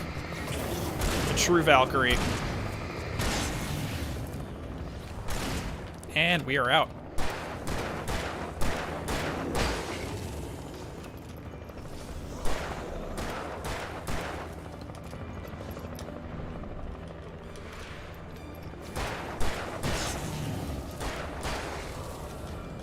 The plot hole episode. I love that one too. It's just so thematically relevant for Alan Wake, the story in general. I wonder if Medium takes place in the multiverse. I'm gonna have to play it and find out. Well, there are some in this community who are 100% of the belief that Psychonauts takes place in the Remedyverse. And I would not disagree with that. It would fit perfectly within this setting. Nope, that didn't work. I am dead. I'm almost out of ammo.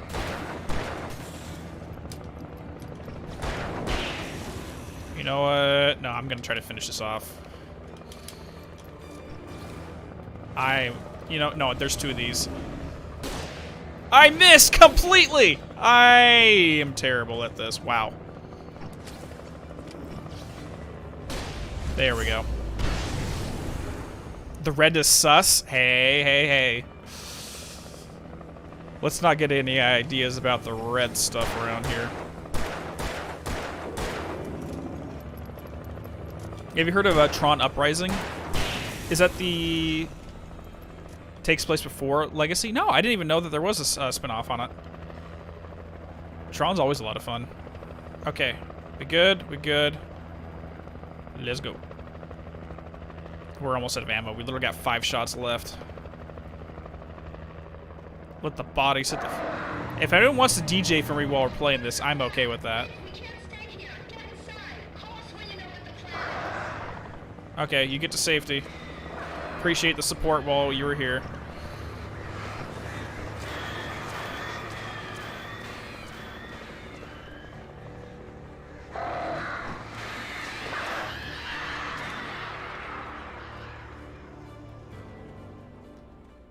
Wait. Okay, there we go. We do have a supply chest, which we desperately need right now because we are literally out of supplies. Really need someone to walk me through the idea of the Psychonauts and the Remedies fitting together. It's just for the fun of it.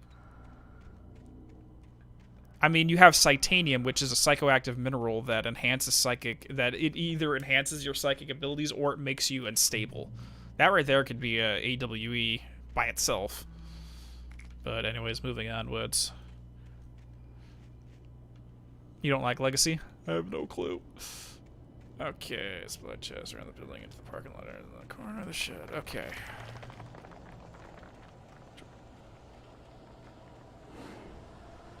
I've never seen the original Tron, so I can't really... My literal only experience with it is the sequel. Hey there, Maximo. How are you doing? Thank you so much for the subscription. Welcome aboard. I am almost... Actually, I need to not do this. I literally don't have enough ammo to kill these guys anyways. We need to get in, like, right now.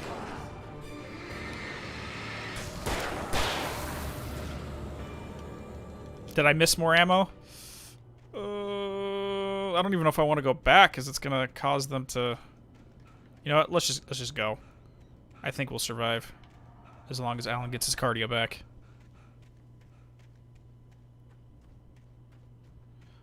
The what happened? I think I started it while I was at work, and then I had a client call and I had to stop. On the power plant sign. I'd seen a version of it painted all over the area, signifying hidden caches of supplies. I have notoriously bad memory, though, so I think I got all the way through it. Okay, sign, so we got you.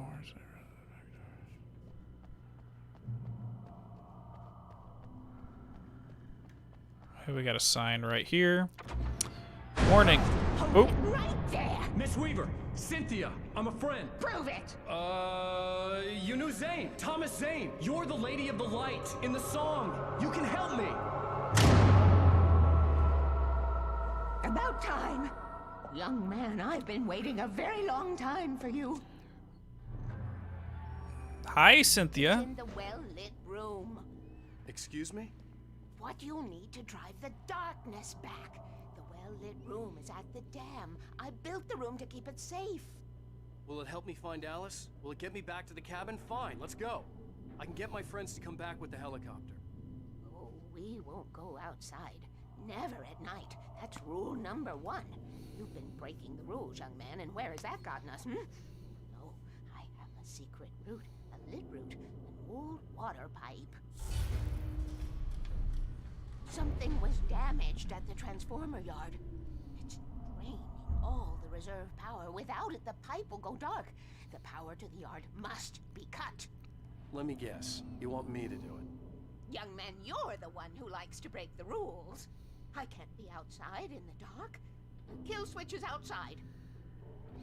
That wouldn't surprise me. I'm Cara Filipino in terms of the layout here. This is an old military base, so there's going to have a lot of these angular architecture. For these times, the dark tides. You have found my caches, haven't you? Yes, I appreciate it. Very few people can. Yes, please. Take what you need. This is all for you, for the likes of us. We do Tom's work, don't we? Hurry! The switch is on the wall facing the shore. Hold on, I need to pick up stuff, like a better frickin' lantern. I need ammo. What else we got? Oh, that's bright. Got some batteries. Batteries. What else we got? Oh, there's a flare right there. I cannot take you to the well-lit room if the lights in the pipe go out. That's fine. You must go outside to use the emergency switch. I understand. And I don't have any ammo still. This is bad. Dark.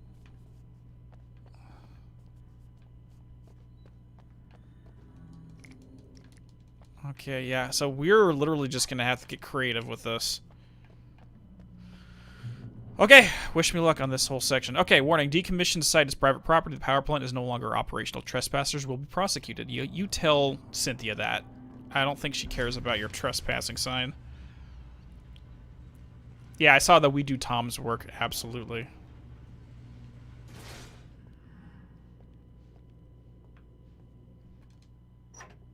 I know there's ammo around here somewhere. I don't know where, though.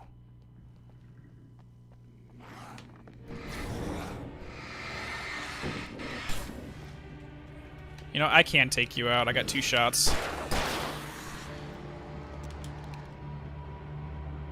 Okay, let's see if I can deal with this. If I can push him into the wires there... that's fine. Because if you knock them into the wires, they'll immediately die.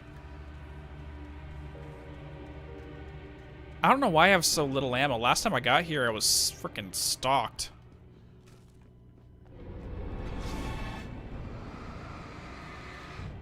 Okay, I do have some grenades, which is good.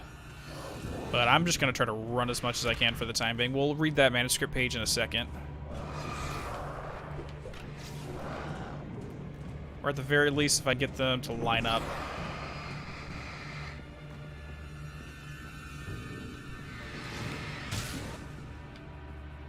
Rule number 1, never go out at night. Thank you. Come on, get closer so I can shoot you both in one go. And I missed one of them. That's wonderful. Goodbye. Let's get out of here.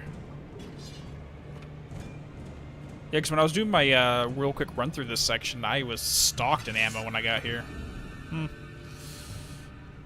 I could see the kill switch that would cut the power to the transformer yard. Now I had to find a way to... Oh, absolutely having fun. What do you think about Tron and what happened to the grid mirrors the protagonist struggles in the real world, for example? Clue, Regime, and the Encom game. Honestly, Tailgate, I'm going to have to rewatch that movie. I do not remember a lot of it. I could use them to get to the kill switch.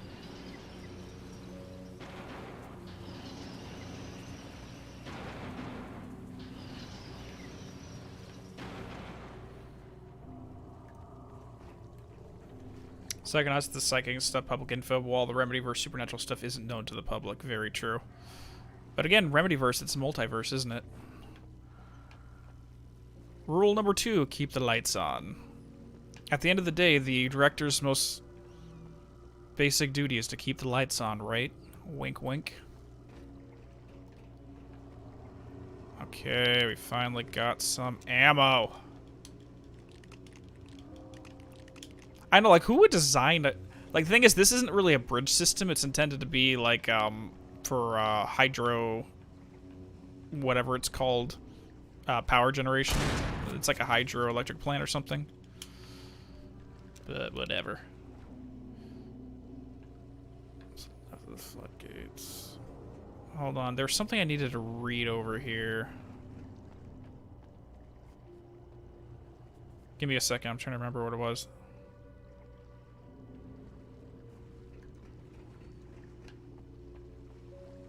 Whatever. Let's go. At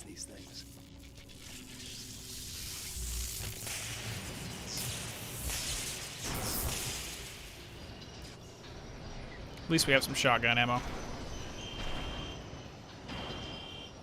The transformer yard went dark and dead. Weaver's water pipe.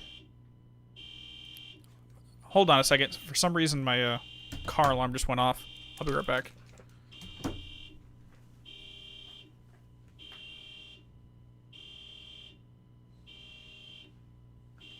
Oh, that's my roommates. Yo. What'd you do? Got the spooks about? Yeah. I swear to God, if we have a freaking possessed car try to murder us in our sleeps, I'm gonna be done. I'm just done. I mean, shit happens. At least it's a good story. You get up there, you're like, oh yeah, this is what happens. Who wants to be that douche that died of a heart attack? Or like tripped and fell into a pool.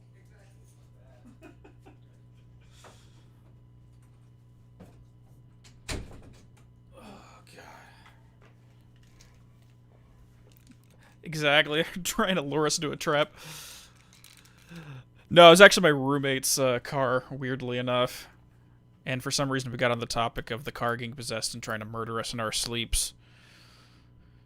And then it turned into why the most embarrassing ways to die. Because at least if you got murdered in your sleep by a car, that's an interesting story to tell. Once you get to the other side, you're like, oh yeah, this is how I went. Alright, let's go. If we work together, we can write it back into his possession. Luckily, my car's low-jacked, so if it ever does get stolen, I have GPS coordinates on it.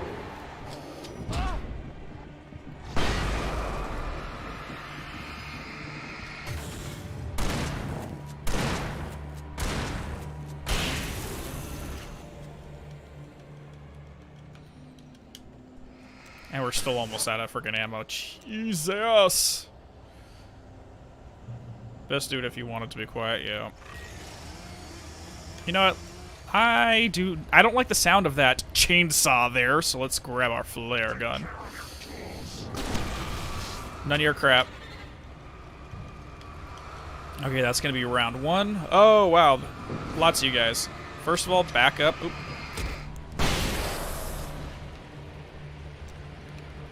Are you guys still here, or did I kill you already? I think I killed him.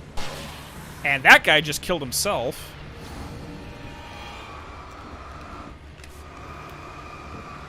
And while you're doing that, I'm getting the fuck out of here. I'm not waiting for him to get over here. And I'm not going to waste my ammo. Let me in, Cynthia. Let me in. Bye-bye.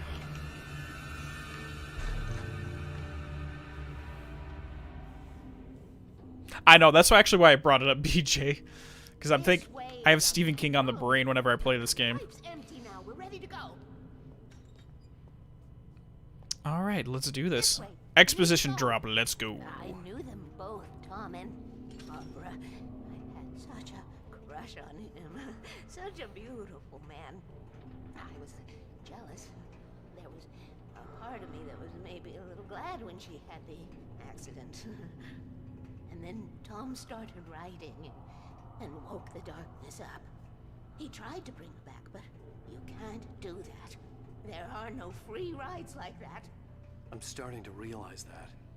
In that case, young man, perhaps you're a smarter man than Tom was. The witch looked like her, but it wasn't. Barbara was sweet. He didn't understand until it was too late. He tried to undo it, wrote himself, her, everything he'd ever written out of the world. Oh, he was so famous. And afterward, no one knew. Oh, Tom. He left only one thing behind in my care, in case it happened again. Insurance. He trusted me. Or perhaps used me a little. Tom knew how I felt. Knew I wouldn't refuse him. I built the well-lit room and put it there. It's been waiting for you. We are characters trapped in a story you have written, and none of us will survive to see the end of it if the darkness isn't stopped. She'll twist the story to her own dark ends. How do you know all this? Tom, that's the way he wrote it. He still talks to me, you know, in television, from beyond, from below. We have both been touched by the darkness, young man. He saved us both with light, but the darkness stays with you. Leaves a stain. Mm-hmm. This pipe will take us directly to the well-lit room. Okay, I need to call my friends, tell them where we're going. Hello? Al! Barry, we're headed to the dam in one of the pipes. Meet us there. Okay, I'll tell Sarah. It's Sarah now? Whoa! No! For the sweet love of... That's not good. Barry! Barry! We gotta go see if they're okay. They're probably dead. You must reach the well-lit room. This is no time to be a selfish idiot. That's my best friend. Dude, we gotta get the Flaming Eye of Mordor back. Well, be a fool. I'll use the pipe. I'll meet you at the dam if you make it.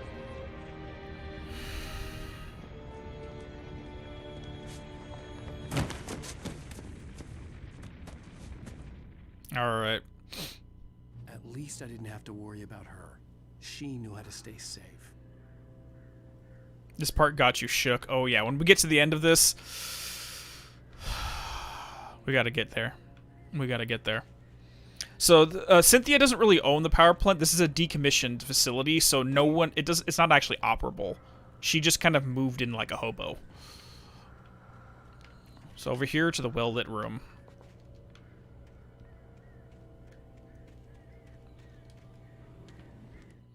I think there's actually a couple of these. Sarah was almost starting to relax. Maybe they could turn this into a win yet. Suddenly, there was a piercing sound, like a table saw gone wild, as 100 birds made out of shadows swarmed into the rotor. The chopper bucked wildly and the board lit up, telling her what she already knew. They were going down. Barry Wheeler screamed next to her. See, the thing is, Zatos, I don't really think Cynthia is crazy or lost her mind, so to speak. I just feel like she's acting based upon an insane world and a sane set of rules in this place, and doesn't take the time to explain why she does the things she does.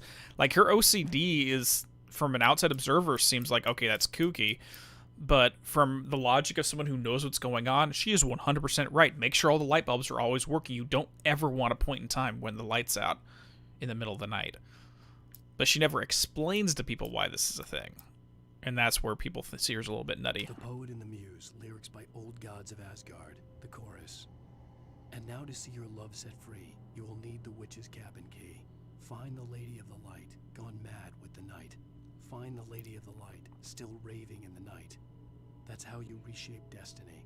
Alan Wake would be the Slender Man, no problem. 100%. So they left a perfectly running power plant in the whole hydro dam? Yep, apparently. And again, we question the logic of that. Well, that's how the story goes. I don't know, what do you think, Shower Slime? I can't really turn around and look at Alan's face, but... Moving onwards... Okay. So let's go. We need to get to that helicopter. Make sure Sarah and Barry are okay. Does not look good, though.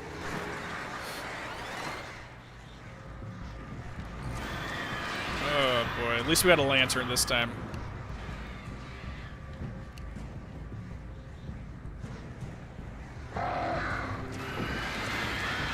None of your crap. That one's down.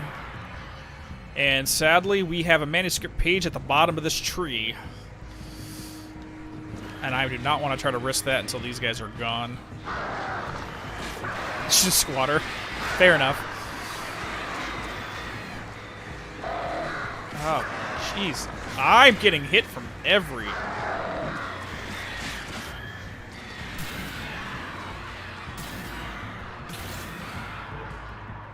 Is that it? Is that it? And just look up. You see how many are still just floating around us? That's creepy as hell. Alright. I think he's very handsome in this remaster.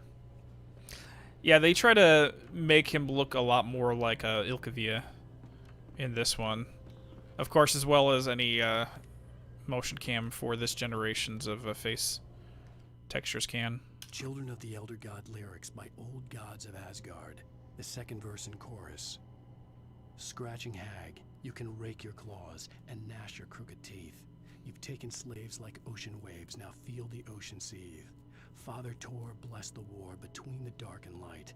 In their songs, let their wrongs bring disillusion's night. O memory and thought, jet black and clawed, children of the Elder God, scourge of light upon the dark. Yeah, I agree. I think the cutscene models look better in this one, but the in-game models look better in the original. Because there's some times where you look at Alan's face and it looks like his eyes are black, like he's possessed by a demon or something.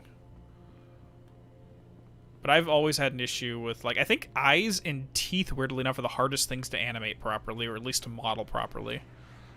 I've just noticed that in a lot of games. Ruh-roh, I'm gonna fall.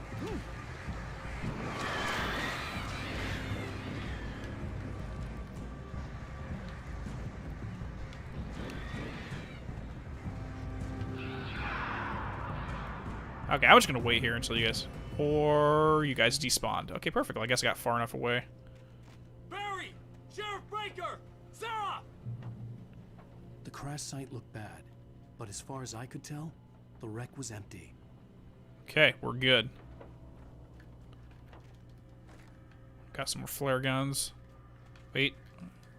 And flares. Perfect. Did Alan with that song since he wrote the manuscript? No. The Old Gods wrote that song. Those are definitely the Anderson brothers who wrote the tune. Barry! Barry! And the mechanics of how that works is going to be discussed later.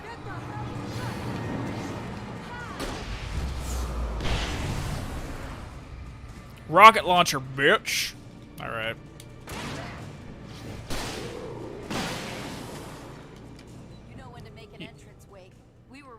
freak like Butch Cassidy and the Sundance Kid. I have a different ending in mind. Yeah, I'm fine.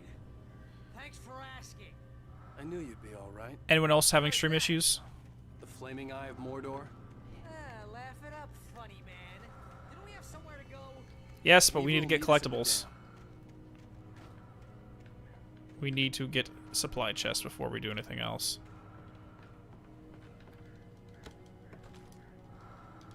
Let's stick with the... Actually, no, let's switch out to the hunting rifle. Because I think we'll get a little extra ammo this way. Gotta go to bed. Take it easy, cats. Sleep well. Okay, so it's just on your end. No worries. Perfect. Yeah, because as far as I know, I'm not really using too much resources to play this, so we should be okay. Alright, let's head on up. Miss the flare gun. I think we'll be okay. We really don't have that much combat areas that we'll need that kind of stuff. We'll survive for a bit longer. When you spend most of your night running uphill while a crazy bunch of demon hicks try to take your head off with an axe, you know your helicopter crash landed in Night Springs. Barry, Sam, Alan, and Frodo.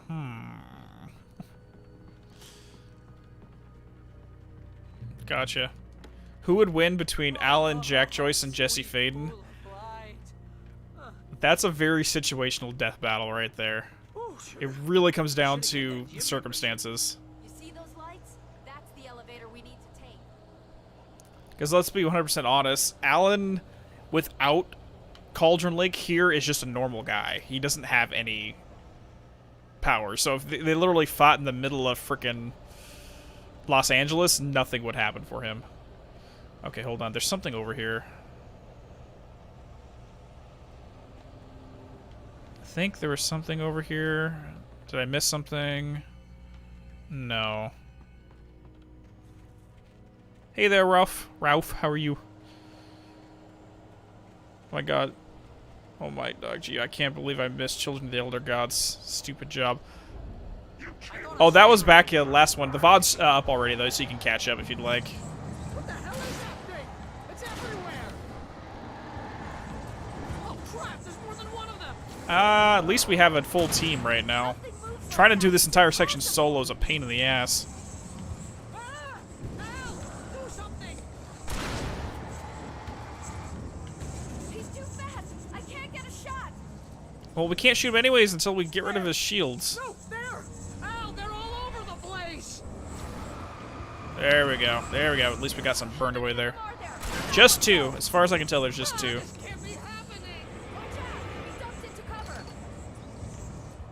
Where are they?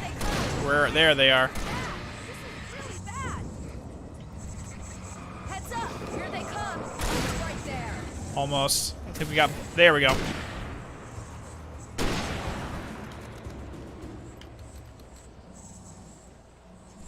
One more.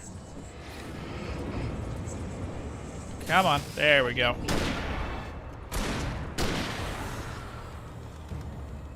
Those things, they're not difficult, they're just time-consuming. Are we safe? That was... wow. I think we're okay. Yeah, Jack definitely has his time control powers, and that's where his huge advantage is. And that's the question, does everyone have Batman type of preparation? Because if there's preparation time... We're safe in the light. Yeah. Wake, call the elevator. I'm keeping watch. I think I hear something moving around.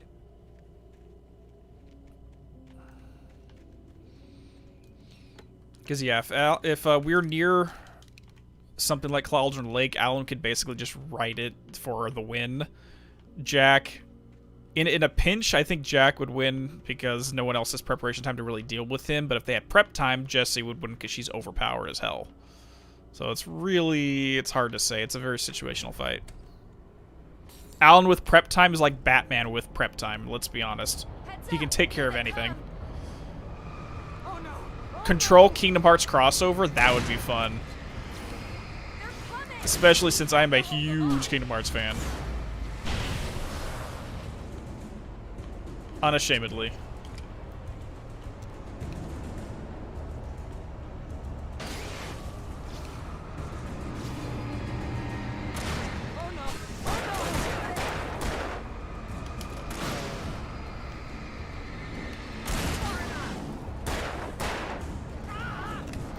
Oh crap, wrong one.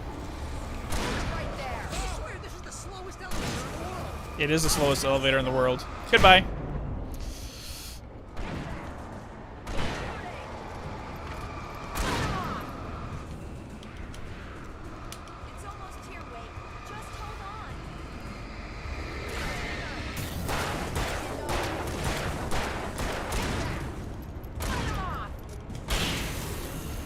Just admitting Sora would be like the less weird thing that's been exposed to.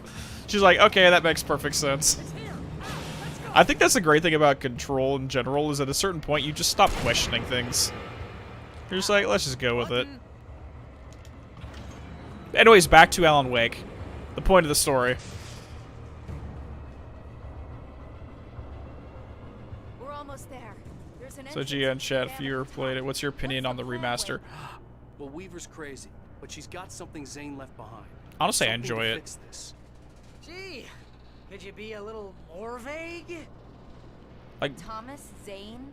Seriously? Might as well be Paul Bunyan or Bigfoot. Yeah, well, he was real. He was real, damn it. But yeah, like, I've never really had a graphics have never been a sticking point for me. It doesn't bother me that much, to be perfectly frank. Jeez, I hate this. So the remaster aspect is not really a big deal to me, but having additional content like the new models or the new assets as well as the new visions, that's where I'm like, yes, definitely, 100%. Because let's be fair, the Steam version, having the QR codes in there was fun, but it really didn't add anything other than a couple of hee-haw moments. Yeah, it's still Alan Wake. Everything plays identically, so it's the same game. It's really just... if the added visions and graphics... it's just more at the end of the day. Plus a few graphical issues, but that's to be expected.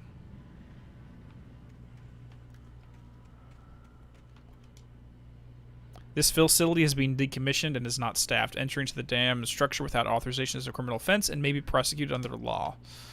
You tell Cynthia that. The darkness is taking over the volcano. So about volcanoes. Let's just say there's a reason why the Hephaestus's lab, or smithery, was in the bottom of a volcano, and his other name is Vulcan for the same reason. And it's Cauldron Lake, aka a bubbling pot, and a cauldron. What do you do in cauldrons? I do mention that and all that stuff. And I think it's the What's the Dark Place video. And how it relates to Hvelgamir, which is one of the 3 lakes that feeds the world tree, the Yggdrasil.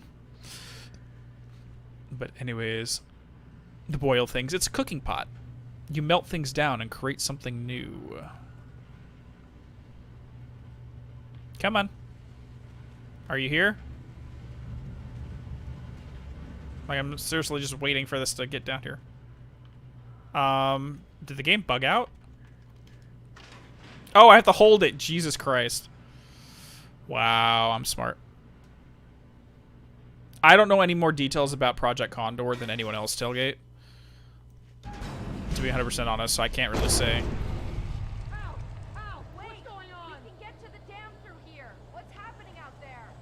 You guys go Bad things are happening. She should be in the dam now. I'll have to make it alone through the top. Okay, wait. Good luck. Don't get yourself killed. Well, Please be careful. Krieger, but the Dark Presence wasn't in AWE. It was just some lingering aspects that were cut off from the source. It was basically just heightened taken, not the presence itself.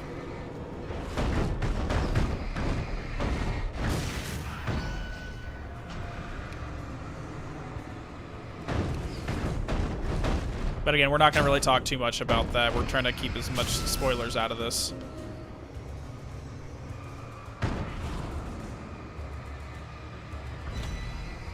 House of Ashes? Haven't seen it. Down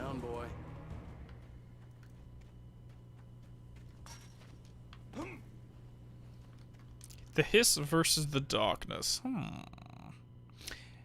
Here we go, Zane's shoebox. Thomas Zane knew he had to remove all that had made this horror possible, including himself. That was the only way to banish the dark presence he had unleashed and now looked at him through the eyes of his dead love. But he also knew that despite his best efforts, it might someday return. So even as he wrote himself and his work out of existence, he added a loophole as insurance, an exception to the rule. Anything of his stored in a shoebox would remain. The shoebox loophole. And that is why in episode 1 in the cabin we found a shoebox full of his poems. But imagine that, the only way Thomas found a way to defeat the darkness was literally to erase himself from history, from all of reality, like he never existed here in the first place. So the question is, why does Cynthia still remember him? Why does Jesse seem to remember him still?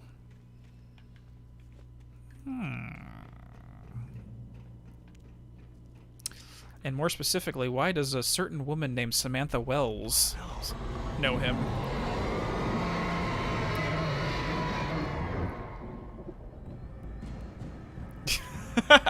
You are a worm through time, and you're a lousy writer.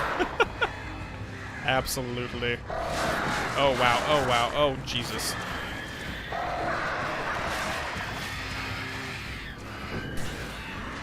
I don't even know what's happening here. We are just getting surrounded on all sides.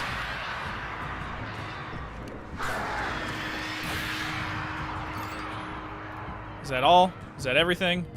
We gotta run. I really hope the choice really does affect the outcome of the House of Ashes. Oh, yeah. Why does Hartman have a Thomas Zane quote? Hartman was actually Zane's writing assistant back in the day, back in the 70s. And he was the one who actually spurred Zane to keep experimenting with the power of the lake more and more, to the point where things went bad. And this... Oh, that's way too much. I can't handle this. Oh, no. How am I gonna deal with this? Oh, you're dead. You're dead. Hi there. You're dead.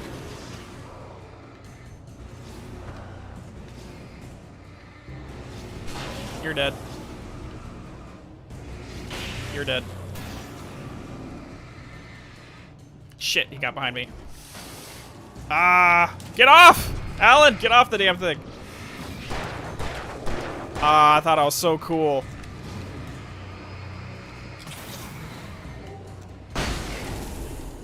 Okay, let's see if we can get back on this. Oh crap, we need to go this way. That didn't work. Get off of it! Okay, I'm gonna die right here.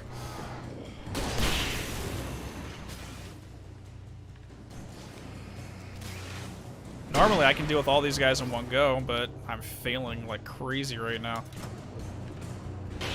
You're dead. You're dead. Now get off, and... Nope. You're dead. It's so satisfying. Yeah, exactly. I love... There's twice in the game to get one of these. Screw you, Barbara. Baba Yaga, the scratching hag, the dark presence. Get out of here.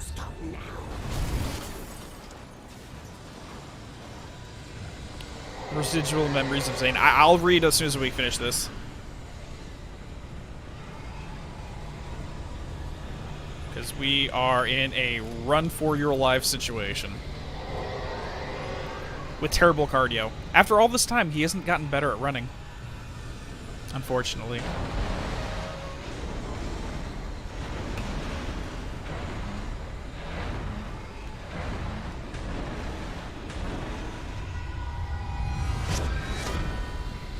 Oh, Krieger, there's actually more found in a shoebox. Much, much more. Photographs. Poems. A light switch. Samantha Wells finds a lot of things. It basically, this House of Dreams is about a woman who purchased a new house and was fixing it up, and in the attic she found a shoebox full of things, including a light switch, including the poetry, photographs of Tom and Barbara. A lot of crap.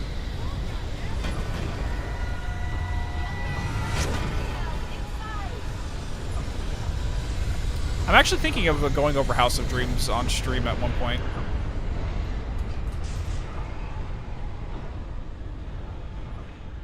You made it. Well done. I'm glad I was wrong. We'll talk about that more, Luke W, later. Don't worry about the noise. They'll answer it in the game. I have looked after the well-lit room for many, many years now. There's no shadow in the well-lit room. The power is fail-safe, and all the bulbs are numbered and changed regularly based on their make and model. Right. I absolutely do. I need to go do a Thomas Zane poetry video. I honestly haven't been back to House of Dreams in a while. It is hinted that Dr. Hartman might have worked with a paracriminal organization, but they never went into details about it. They operated here back then. They must have built this. Yes, they did. It's my place now.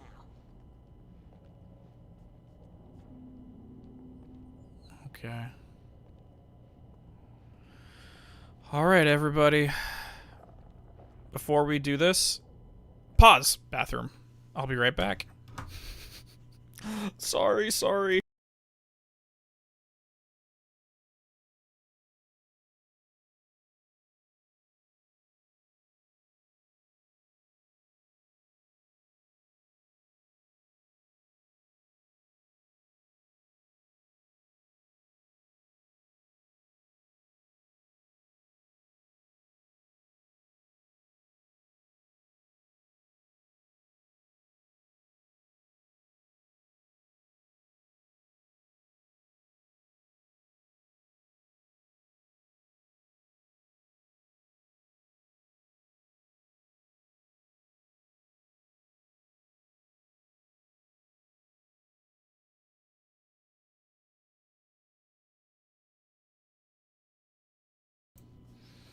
Alright.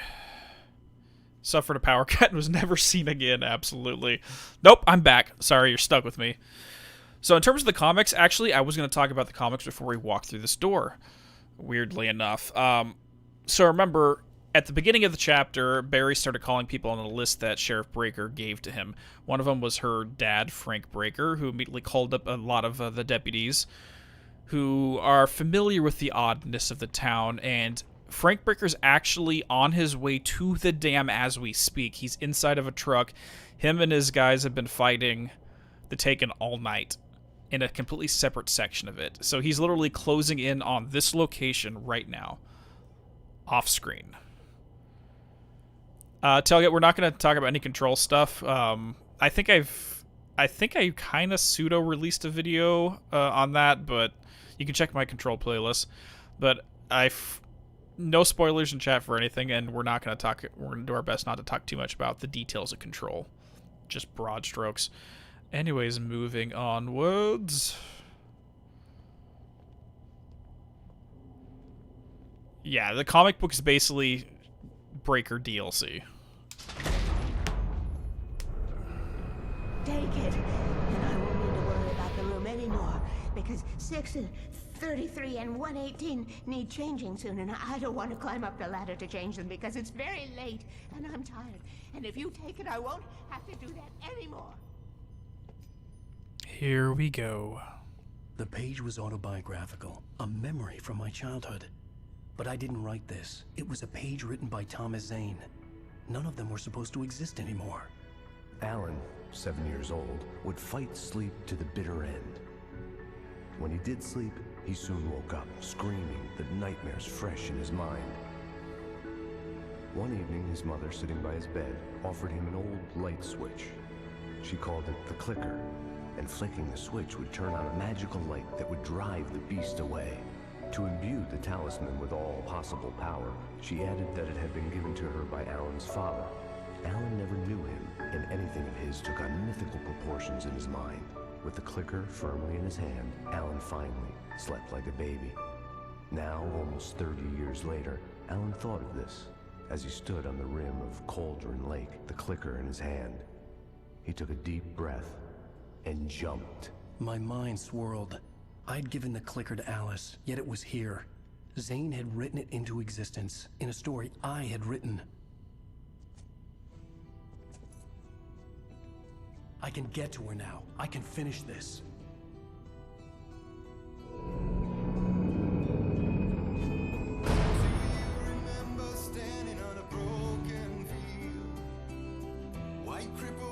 And this is not copyrighted, or this is not licensed, so we are good.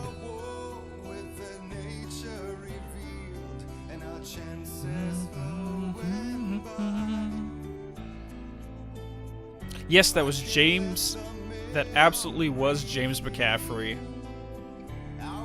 But we are going to go ahead and skip anyway so that we can talk without music playing in the background, unfortunately. That is War by Poets of the Fall. You can look them up on YouTube. They are the real-life band that performs for the Old Gods of Asgard from this game series. But anyways, I 100% agree. You can't with this cliffhanger, but sorry, I'm a little ADD sometimes. Anyways, I 100% agree. Every character in this game, you could have a spin-off of them. Personally, I'd love to see like a Fatal Frame style of game for Alice, because she's a photographer. That would be so much fun. But yeah, James McCaffrey, he's Max Payne. He is Thomas Zane. He is also Director Trench. In the Control, he is all over the place. Carnival of Rust is amazing. Yes, that's actually the first song by them other than War that I came across for Poets of the Fall, and that music video is just incredible. So the real question comes in at this point. Alan just found a manuscript page written by Thomas Zane detailing Alan as a child. So the logical question that comes up at this point in the game is, who created who? Is Alan only here because Thomas Zane wrote it? And if so, what did Alan write? Because he's creating a reality here too, but if Zane created him and he created Zane, what's going on here? If Casey comes out, coming into the game, we're not going to go that far yet, Kriegerbot, because again, that goes into Alan Wake 2 spoilery and Control spoilers, so we're not going to talk about Casey right now. Chicken or the egg? Now, yeah, Thomas Zane was a poet that read more like a page of a story. So, my personal opinion in this situation, we meet in the game is the one who wrote that one, Cauldron Lake AWE. Sorry, yes, 100% that Cauldron Lake AWE. This is referred to as the Bright Falls AWE. But my personal hypothesis on this, and I wanted to share it out, is more likely what's going on here is Thomas Zane from the night that vanished in the 1970s did not write this page. Alan, in his own fiction, in Departure, wrote that Alan wrote it. So he only writes it within the confines of his own story. In which case, Zane did not basically write Alan to existence and did not cause him to go through this entire adventure. It's just a plot device Alan used in order to make the story work. And oh my god, dog, you are a gassy one. Oh crap, Sam. Dude, I need to open a window. Oh boy. Well, I streamed the Control AW DLC, 100% Cameron. I'm probably going to do all of Control, not just the DLC. Because I'm pretty sure a lot of people who either played Control only, haven't played Alan Wake, or they've done Alan Wake, they haven't played Control. Also, I'm going to be doing Quantum Break and Max Payne games. The whole kit and caboodle. He wrote the swimsuit Zane to write that page, essentially. That's my opinion. I think that's the most makes the most logical sense with this chicken or an egg situation. Now, that being said, I 100% am a proponent that multiple artists can come up with the same idea simultaneously. I think there's a word for that. For example, this happens in real life where someone invents something and all the way across the world someone invents the same thing within a couple weeks. Like, for the Wright brothers, when airplanes were first developed, I think there was 3 different people who all invented the airplane within a few months of each other, and at that point in time, we really didn't have telephones, so there's no way for transfer of information to happen. I'm going to stream the whole thing, do not worry. But there's a term for that, where multiple artists or multiple inventors will develop the same thing, completely unrelated to one another. It's not synchronicity, no, that's more of a Jungian thing, but it's something similar to that. Now, within the confines of this story, we do have the ideas of the collective consciousness, collective unconscious as well. And there's, at least in this fictional setting, the passing of information through an unconscious state is entirely possible. I mean, we look at Clay Stewart at the start of the game. He's been having reoccurring nightmares that have a shared dream space with Alan. Same thing with Finn, Agent Nightingale's dead partner. He was having a reoccurring nightmare sharing a dream state with Alan at the same time. My idea is Zane created Alan, then Alan took on the life of his own. Alan created the story to save Alice, except that page that was there to help him his own story moving forward. Oh, collective unconscious, yes. There's a lot of Jungian themes all throughout this Celeste, 100%. If you haven't seen some of my lectures, go check out some of my Alan Wake playlists. Basically, for anyone who doesn't know, who's only here for the stream and hasn't seen my other work, the vast majority of the work I do on this channel is not streaming or Let's Plays. It is entirely lecture, analysis, themes, basically videos going over literature, the literature of these stories. And that is my main focus and always will be. So if you haven't seen any of those, I talk a lot about Jungian psychology, the collective unconscious, confrontation of the shadow, things of that nature. Let me see, Max Payne 1's a little rough, go back to 2. I'll probably play both just because it is what it is, but I actually played Max Payne 1 and Max Payne 2 for the first time for the channel. I have my first impression series of those two games, basically just doing like a pseudo-analysis as I play through each chapter. You're the guy who go when I ask myself, what the fuck did I just see? Yep, I'm that guy. That is exactly the guy that I try to be 100% honest. Alex Casey is Max Payne, 100%. It's just a legal issue with Rockstar where they can't use the name anymore. Or can it just be that Zane wrote that and only that page is a plot hook that Awake can use? It really comes down to, if you're thinking fourth dimensionally, when did that page happen? Did Zane write that back in the late 60s and the early 70s? Or did, in the story, he write them at that time? Because there's a question... Actually, this is a good example. If anyone knows me at all, they'll know Neverending Story is one of my favorite books growing up. And a lot of what I talk about is based upon the stuff I got out of that story. In the second half of the book, there's a point in time when Bastian goes into Fantastica itself and comes across a lion called the Many-Colored Death. And in the lion's den, there is a sword that the Many-Colored Death tells him, name it. I want you to name it before you can claim it as your own. And I think it's called Sikanda. Sikanda, I believe is what he names it. And the second he names it, hops into his hand, it's a magical sword. The thing is, the Many-Colored Death informs him, yes, that has always been the sword's name since the beginning of time. So how can that sword have that name if Bastian just named it right now?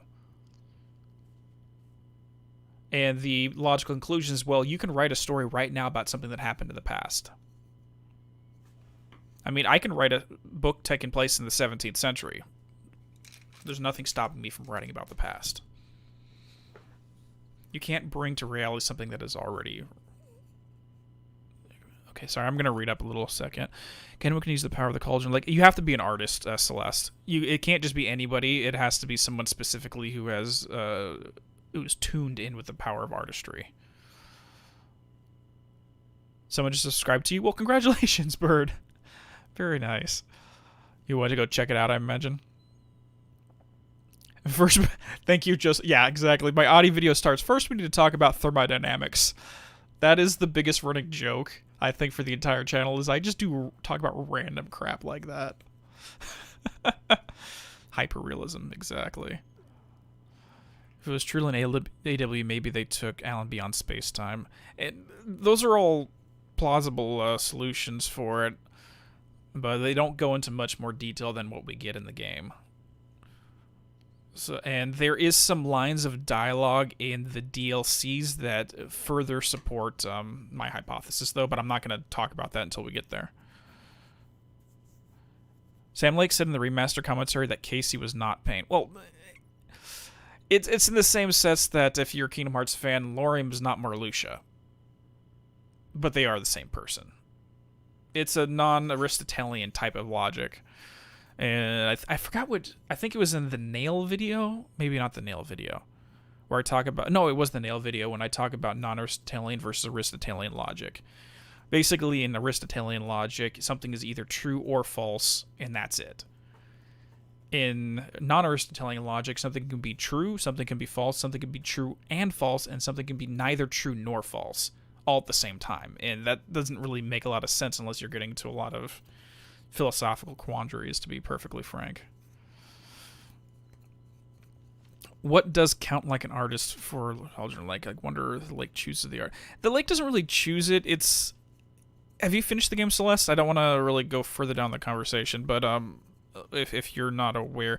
But it's really... There's this certain energy that comes from the lake. I'm not going to describe the details of it, because again, no spoilers right now.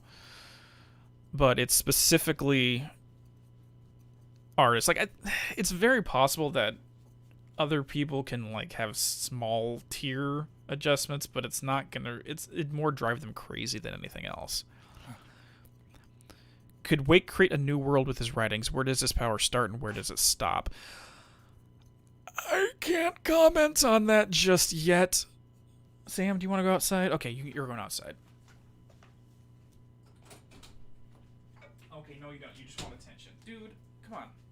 Samwise.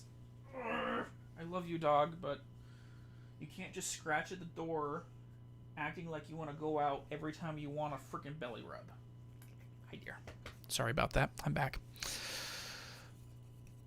Oh, that's some good. Oh, yeah, that Cauldron Lake is definitely some high-quality H2O. 100%. Welcome to my first video. Let's talk about thermodynamics. Actually, Roden, have you seen my first video? That is freaking... Ugh. That was some crazy stuff. I think that was on, like, the nature of resonance-based reality and other random shit. Some... a lot of, what was it? It wasn't Vedism. It was either Vedic or Hinduism in that one. But anyways, moving onwards. Dog is named Sam. Creative director at Remedy is named Sam Quinstance. It's highly likely Gio is keeping Sam like as his pet. Hey, no, we're not going to go down those lines of thought. That's creepy. Actually, if anything, Mr. is the one that's keeping Sam hostage right now. But that's all I'm saying there. Take it easy, Tailgate. No worries. No, actually, this is my roommate's dog. He's named after Sam, Samwise Gamgee from Lord of the Rings.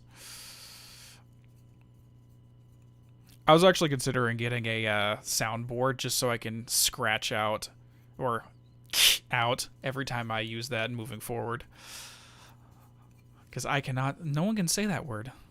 That is a bad word you can't use. And everyone will know when we get to the next final episode, episode 6, why I can't do that. The writer writing the writing being controlled by Mr. to edit his writing.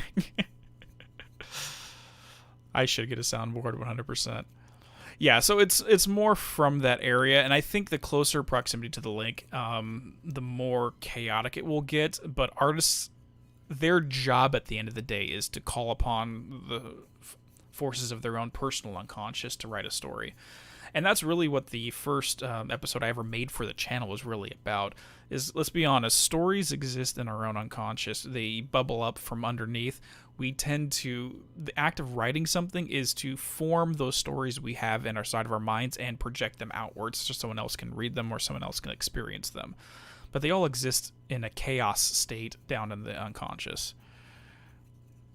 And that's really, at the end of the day, what they're referring to a lot with Cauldron Lake here. So because artists are the ones who have the skill and the talent to project these outwards, they are most skilled with dealing with Cauldron Lake's energy. I draw a comparison between the lake and the oldest house. Places of power. The Andersons actually call it a place of power while they're here, so very intentional. I see it like where the oldest house is located exactly. I think it's like a selected process with the lake and Alan Zane both have similar factors, and they both went on the cabin and the lake. The comparisons between Thomas Zane and Alan are insane. Again, their muse, wife/girlfriend drowns in the lake. They start writing to try to bring them back. They also have a third party, Cynthia Weaver, who is just obsessed with Tom. Oh my god, he was such a gorgeous man, right? And then you have Rose Marigold, who's the exact same way. Oh, I'm obsessed with Alan Wake and that writer. They both get touched by darkness. Cynthia Weaver's already gotten to the point where she's functional, and Rose is still out of it right now. So again, it's the exact same stuff over and over and over again. His name is Mr. Squishy, and he will be my squishy. You squish him all over. That explains why I always write suspense, mystery, horror stuff when I have free time. Yeah, and that's actually an important thing. Is I think in the Bureau's book club episode I talk about that type of concept. Yeah, but if you enjoy a certain genre, or if you have a certain favorite character, well, it's going to be a reflection of your personal unconscious at the end of the day. Like if you enjoy horror versus comedy versus romance versus science fiction, okay, well, where's this coming from? That's how your mind works. That's the mental machine. Anyways, I love the DLCs of Alan Wake, especially they're remade at some point. Well, the DLCs are remade. They're part of this. So we're going to be playing those, Ramon. Don't worry about it. Those are included in this remaster, so we're good. A fixed loop, an Ouroboros, spinning, twisting deeper and deeper to the bottom. 100%. Archetypal stories, 100%. Even American Nightmare, no. That one was not remade. We've already done a stream of that. That was actually the first stream I did after I got my new gaming PC. So once we finish this, you can go back and take a look at that. Let's start a petition to get American Nightmare done.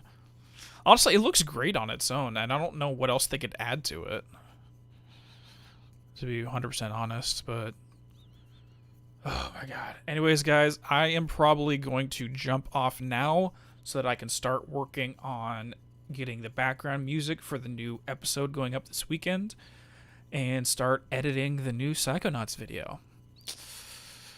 I'm going to be working until I pass out today to make sure we can get that done. I didn't find now I managed to get to that dark place, and writing was a big therapeutic fun. Yeah, art therapy definitely helps, and that's, again, the topic I'm talking about in the next Psychonauts video as well, and that alone should tell you what I'm working on currently. So, and as long as you recognize it, Celeste, that's the biggest thing in my opinion. If you haven't already seen it, check my Confrontation of the Shadow, but just the act of knowing what you have down in your unconscious and being consciously aware of it goes a very long way with taking care of yourself. That's why Carl Jung's big philosophy was the individuation of the shadow. But anyways, everyone have a great day, have a great evening, have a great night, depending on what time zone you are running around the world.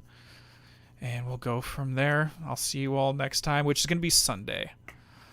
And I'll put up the notification. It will be at a different time. It'll be morning my time instead of late at night. But I'll let everyone know in advance. I'll probably put it up early tomorrow morning so we can do it. Anyways, later mates. You enjoy. Love you all. Take it easy.